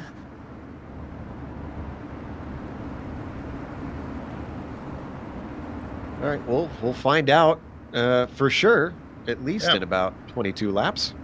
I'm feeling confident we're going to get these all in. Probably bad news for Warling. I think he probably liked this thing to end as soon as possible. All right, I think the lights are going to go off this time by. What I'm worried about Travis is his car's so good down low that when he's forced to get to the top side, it's well, put on my Captain Obvious cap here, it's not as good for him. But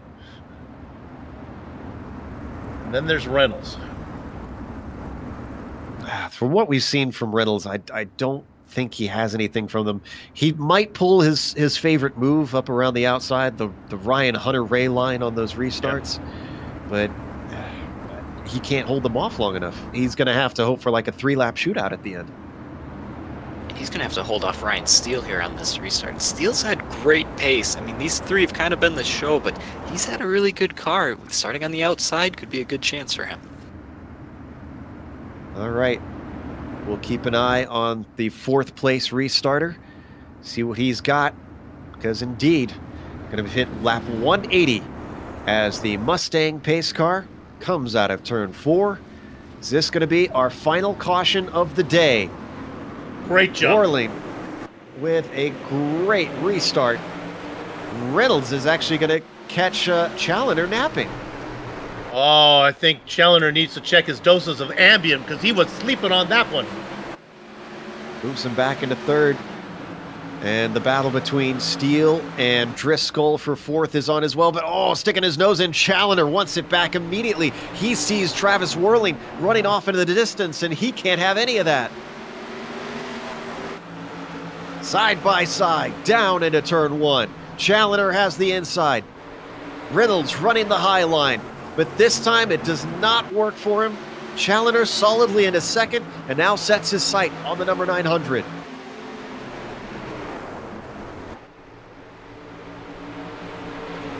It was a valiant effort by Blake Reynolds, but that car just not able to hold back the power of Christian and Travis.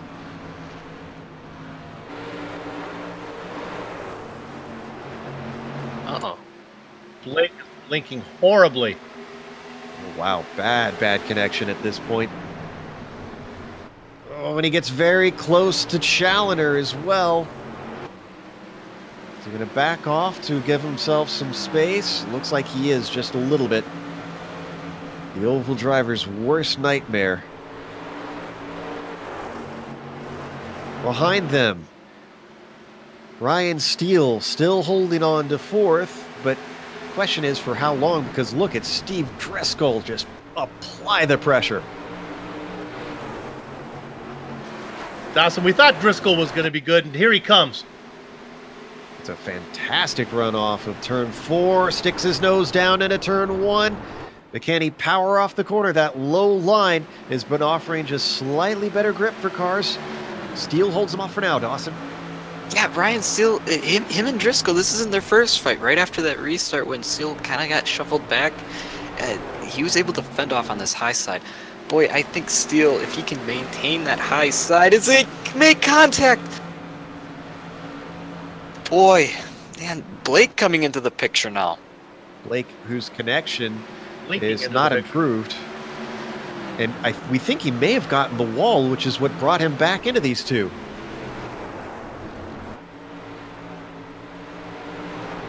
So as this group of cars continues to fall backwards, that car of Reynolds. Love to talk to him after this race and see what he has to say about that. The gap between Warling and Challenger holding steady at about half a second. 15 to go. I think we're going to do this on laps. I think you're right, Bill. Boy, that fight, as Steele actually did lose out to Driscoll. He got past, and Steele's now trying to fend off Lionel Callisto. Driscoll's got to be licking his chops as he sees a wounded Blake Reynolds limping his car around this circuit. Already looking to the inside as we were riding on board with Callisto. Now we've switched to Steele.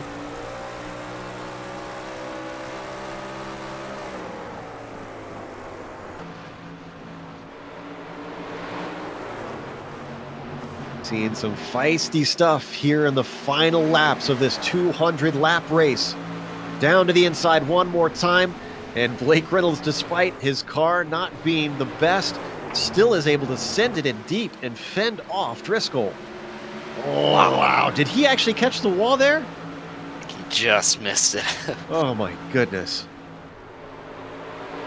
We can stay on it, but meanwhile, Challenger has knocked off a couple more tenths. I think Reynolds needs to talk to Band-Aid for a sponsor in the Peak Antifreeze series, because he's got to have blisters all over his hands after this one.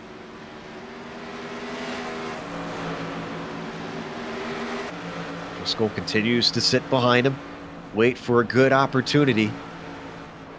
Steele is recovered, though, and rocked up to the rear tank of Steve Driscoll. This is his best chance yet. He gets a run underneath him, through the dog leg, down into 3, but man, the brakes on Blake Reynolds down into 3 every single time is just outdoing Steve Driscoll. Oh, and Driscoll gets the wall. Oh, big checkup for Steele. Thought for sure Steele was going to blow past him, but has to keep from getting into him. Meanwhile, as we have been paying attention to this, Challenger was 5 tenths behind. Well, that's now 2 tenths. Yeah, he's getting there. 9 laps to go. It's been a long and grueling race for this driver, who has something left in the tank for this sprint. Challenger chops it down by another half a tenth.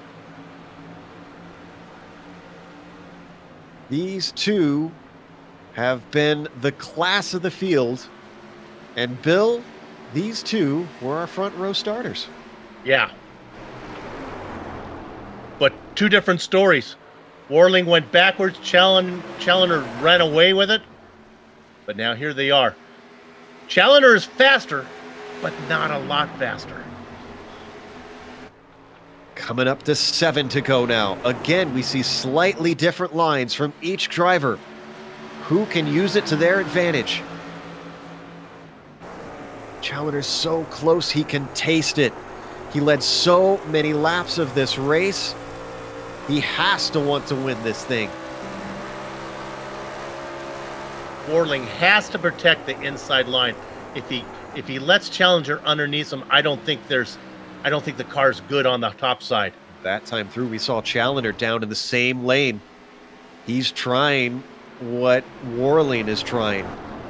Goes up high on the entry of 1, ducks it down low to get himself the run off the corner. Oh, I think he had to lift a little bit to stay out of the wall, but he gets his nose in anyways. Can he do it down on the low side of 3 and 4 with 6 laps to go? They're side by side. This is for everything. And again, a caution can end this. I think Warling may have tapped the wall a little bit on the exit. Yep. Warling tries to come back at him on the high side. Track position is everything here. Right now, Challenger has it. Through the dog leg. What can Warling do? From up on the high line. Tries to power that car through. Just doesn't have the speed. Finally, Challenger completes the pass. Down to 4 to go. Warling tries desperately. Oh, and a big bobble off of 1 and 2. Sets him back a couple car lengths. Closes ground on the entry to 3 and 4. 3 laps to go now. Checkered flag looming ever closer, and Warling is looking like he's dropping. A little bit of lap traffic in front of them. This is Jimbo Pfeiffer. He's going to stay high.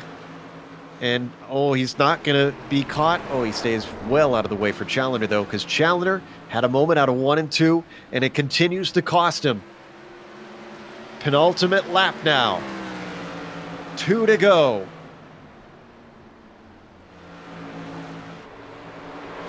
Challenger continues to impress. He led the majority of the race, and despite being sent down the order, when it mattered, he turned the afterburners on. He disposed of Travis Warling, and now Warling has no answer as they come to the white flag. The number 78 has one more lap to take the win here in the Pacific split of the Lion Tamer Beard Care Copper World Classic. 200 grueling laps. Through the dogleg he goes. The gap is 3/10 between them. And I don't think Whirling has anything for him, as the UK&I driver is going to take the win in round 3. Driscoll gets third. Reynolds going to hold on to fourth. Steele has to settle for fifth. Great finish from last season's champion. Callisto gets himself a 6th position. Wow, what a run to the line. If you would have asked me, Bill, at the start, I thought this would be a dud at the end, that Challoner would just win it lights to flag, but we got a thriller. Did not ask for more than that. 200 laps, baby, 200 laps. Well, we can ask for a break here on the Global Sim Racing channel as we wait for the unofficial results to file into our inboxes, and we'll do that after we have all the upcoming races here on the screen. But don't go away, because also, as we see our winner burn it down, we'll have driver interviews after this.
Welcome back to Phoenix International Raceway. We just watched the Lion Tamer Beard Care Copper World Classic, 200 laps in the A main after 2 heat races.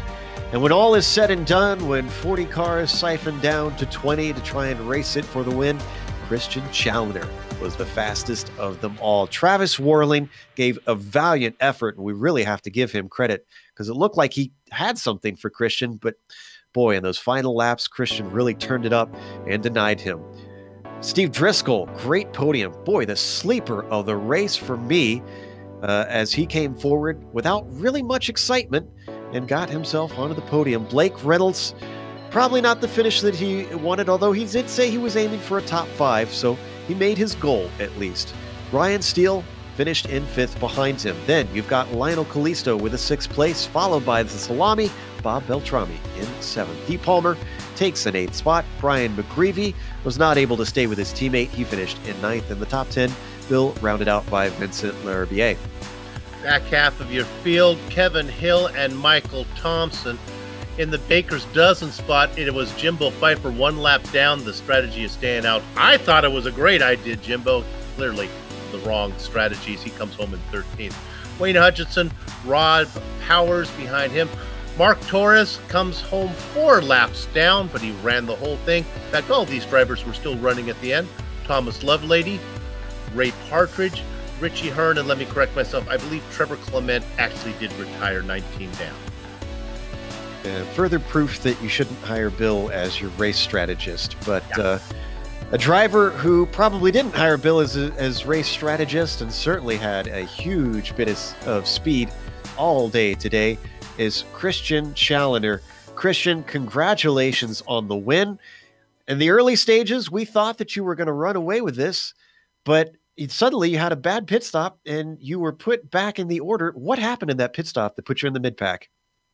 Yeah, it was kind of interesting what happened. I think at the beginning I started with 47 gallons, and I assumed that Travis didn't. I think he must have started with a full tank or something, because I kind of thought I was gone, and then it just every stop I seemed to get cycled backwards. I don't know what happened on that last one. I came in second. I took no fuel. I took tires only, and somehow came out in 7th. and then I messed up the restart as well. So it wasn't going well. So you slowly worked your way forward, and coming to that last restart, you had to fight your way past Travis Worling. What was that like? Did you know what you were up against there with Travis? Have you fought him before? No, I haven't. And see, this was a thing at the beginning of the race. I kind of felt like I was out there, and I kind of felt like I had everybody covered. And then there was that run where he was right with me and he passed me. And the whole time in TeamSpeak, I was just convinced that he was on low fuel. I was like, I'll get him back because he's got to be on low fuel. And then after that last stop that we had, and I can't remember where I got up to on the first restart, but he seemed to have a lot of pace, and then I was like, oh, okay, maybe he actually does have that much speed. So I knew it was going to be a real fight, and I felt like I'd blown it on that last restart when I didn't get away good, but I got by Blake, and then I just wheeled. There was so many times when I nearly hit the wall off of 2. Everybody, I think, had that moment at some point in the race. Now, with you having a black stripe, obviously you're pretty comfortable on the ovals. I think that's an understatement. But what about in the Silver Crown? Was this an easy transition for you, or was this a pretty uncomfortable car for you? I expected it to be uncomfortable, but then actually when I drove it, the first time I drove it, it was kind of I kind of got to grips with it pretty quickly, and I was like, actually, this is really fun. I'm genuinely surprised that the official series it has so little participation, because that is a really fun car. It drives exactly how I basically want to drive a car, which is pretty much drifting through every single corner. And it's genuinely really fun. I think I maybe lucked in on the setup a little bit because I didn't really play with it for too long, and the rest of the Kinetic guys had worked on it a lot, so I kind of just fine tweaked from there and picked up some Q speed, and then it seemed to translate pretty good into the race, and it was just kind of fortunate. I had my doubts that it was really going to drop off, but it just didn't seem to. Well, that's probably a great testimony there for the Silver Crown. Hopefully the Silver Crown crowd appreciates you talking so highly of it. And again, congratulations jumping over here to this split and putting on such a great performance. Thank you. That's Christian Challoner, our winner today. We also have third place finisher Steve Driscoll waiting in the wings, and I believe that Bill has caught up with him. Steve, to tell the story of this night, I think we have to go all the way back to the heat race where you caught my eye. You were, oops, here we go. We have, now we got him in the booth. Here we go. Steve, you have a copy? I think I got you. There you go. Cool. Hey, Steve, let me rephrase, go back and start over here. To tell the story of tonight, I think we got to go all the way back to the heat races where you caught my eye. The car looked really good. I said, hey, this guy's got something. Did you know you had something early on? I thought I had something going on. I didn't know I had enough to be podium tonight. Let's go to about the midway port at 100 laps or so. We have the caution comes out. I need to know, did you put in enough fuel when we were at that? I don't know if there's so many cautions, it's hard to tell. But do you remember about the 100 lap mark? You saying I'll put in enough to get to the end, or did you know you had to come in one more time? I put enough to go to the end, but the car felt like junk. Right. So then at the end, when we had the other caution, then it's come in for tires then. Yeah, I came in to get a fresh set of tires to help the balance back out because it was just junk after that first pit stop. I'll get you out of here on this one. When you were racing with Blake Reynolds, he's Blake Reynolds. Could you tell how squirrely that car was, how wicked he was having, how much trouble he was having with that thing? Oh yeah, he was doing a heck of a job keeping that thing out of the wall, coming out of 2 and coming out of 4. But it was great battling with. Yeah, I thought you had a great race. Congratulations as you come from 8th to 3rd, pick up a podium. Good job. Thank you. Have yourself a good night. Steve Driscoll. Great run from him tonight. Certainly was. Blake Reynolds, he set himself a goal to get in the top 5. He finished within the top 5. So Dawson's going to talk to him to see if he's satisfied with that. Oh boy, you came in and you're like, oh, I might run a top 10. But then after that heat, you said top 5 will do. And well, you did just that. Got a 4th place finish with a very loose car, I must say. I mean, are we not just seeing things? That was a loose car, right? Oh yeah, very. Yeah, that was probably one of the worst cars I've ever brought to a Pack Majors Major Series race. Yeah, that was crazy. I was surprised there at the end. I was able to hold on to Travis and Christian because they early in the race they were just several tenths faster than me, and it was just like I was not even in their time zone. Well, I was expecting just from our race, maybe when the track got rubbered in, it would tighten up for you, or maybe you'd make an adjustment. Was there anything like that, or was it just that loose? Well, yeah, mid part of the race, but then we started getting more of those cautions, and that's when the track cooled down again, and then we just had slick rubber on top of it, and that's, there's a point where it doesn't really tighten up your car anymore. So that kind of happened, and then my car, it was just kind of fate what kept my car where it was. I think one of the moments we all kind of lost our minds was when you, on that front stretch, you lost it, you saved it, you lost it, you saved it, you ended up losing it, but boy, that was a really good piece of driving. Oh yeah, that one, I was like, brake, gas, brake, gas, brake, gas, and it was just crank it hard right. I didn't want to overcorrect into the field, so I just tried to aim toward the wall, and then I think somebody hit me. I can't remember. I'll have to look back, but yeah, that was exciting. All right, so next stop, we're going to be going to Circuit of the Americas. I mean, you're typically fast everywhere, but are you confident? Or? Yeah, it's my home turf. It's my favorite road course, just because I've been there probably 10 times since it's been built. So, yeah, I'm excited. All right, well, congrats on hitting your goal of the top 5, and hopefully we can talk to you next time. Yep. Thanks, guys. All right, that's Blake Reynolds. The driver who finished behind him, also with a top 5, Ryan Steele, who drove a great race today as well. A little bit quieter than Blake Reynolds was, but still was fighting hard for those top positions almost all race through. Ryan, first thing we have to mention is well done on that paint scheme. Well played, sir. I enjoyed the paint scheme, huh? Yeah, this was an incredible race for me. I don't know if you guys know, but I'm one of the regulars of the Silver Crown series, and I'm so impressed by how well these guys could handle this car in what I presume for most of them was not that much practice time. These guys could fit in with the official series and beat them up with the best of them right away. So have you seen any uptick in participation in the official series since the practices started for this race, or do you expect it after this race? I did actually notice a couple names in this race today that I had seen at the Dover race last week. So yeah, I mean, it's an interesting car. It's a really intimidating car. People go, wow, it's got a lot of power. It's really hard to hang on to. But as one of the guys you were talking to earlier, if you get the setup right, this is one of the, I would say, funnest cars to drive. And I have to thank Wayne Hutchison here because I'm independent, but I'm using the setup that he puts out for the official series every week. So if you wanted a good setup to run this car, you have one already there. He makes one every week. Well, that's awesome of Wayne. And we see that in a lot of the less participated series where drivers are pretty eager to share and just try to get people in so that they're not afraid of lacking a setup. One more before we let you go.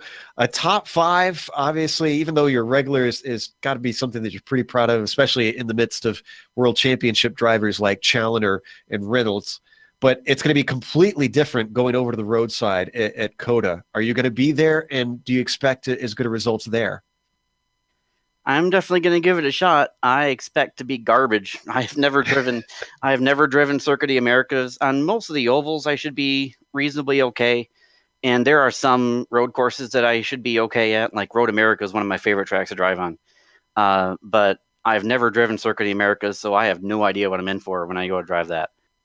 A lot of paved runoff, I will tell you that, and very sharp corners. So I'll be visiting a lot of that runoff, I think. Many of us have. Well, congratulations on 5th, and hope to see you next round. Thank you. See you later. Ryan Steele, 5th place finisher here in the A-Main final of the Lion Tamer Beard Care Copper World Classic. With that, we are finally going to close up today after even a grueling 200 laps for us in the booth. Whew, a lot of green flag racing that we had to call today. A big thank you to Mike Willett and his entire team of helpers that help him get all 4 splits off each region around the world over the courses of these weekends. And of course, thanks to the companies that provide the software and hardware for our broadcast listed here on your screen. Additional thanks to Eric Ekholm and Casey Lalonde, who provide our wonderful music See the Screen, for how to get a hold of more of their great work. A big thanks to our team today, Amjad, Bill, Dawson, and Dougie. If you'd like to find out more about GSRC, including upcoming races, you can find it at globalsimracingchannel.com. You can also check us out on social media. We're on Twitter at GSR Channel and Facebook at /Global Sim Racing Channel, as well as Instagram on GSRC_Graham. Also, please subscribe to us on YouTube. If you're not watching us on our YouTube page, head on over there right now. Hit that big red subscribe button. The next race, we mentioned it, going to Circuit of the Americas, one of the more divisive tracks here on iRacing, also one of the newer ones. That'll have the Daytona prototype, the GTE cars, and GT3 cars competing in multi-class racing once again. And that takes place Sunday, April 8th at 8:45 p.m. Eastern. However, we also have upcoming races for other series listed on the screen, so check those out and mark them down on your calendar. However, until next time, race clean, race hard, and we'll see you on the track.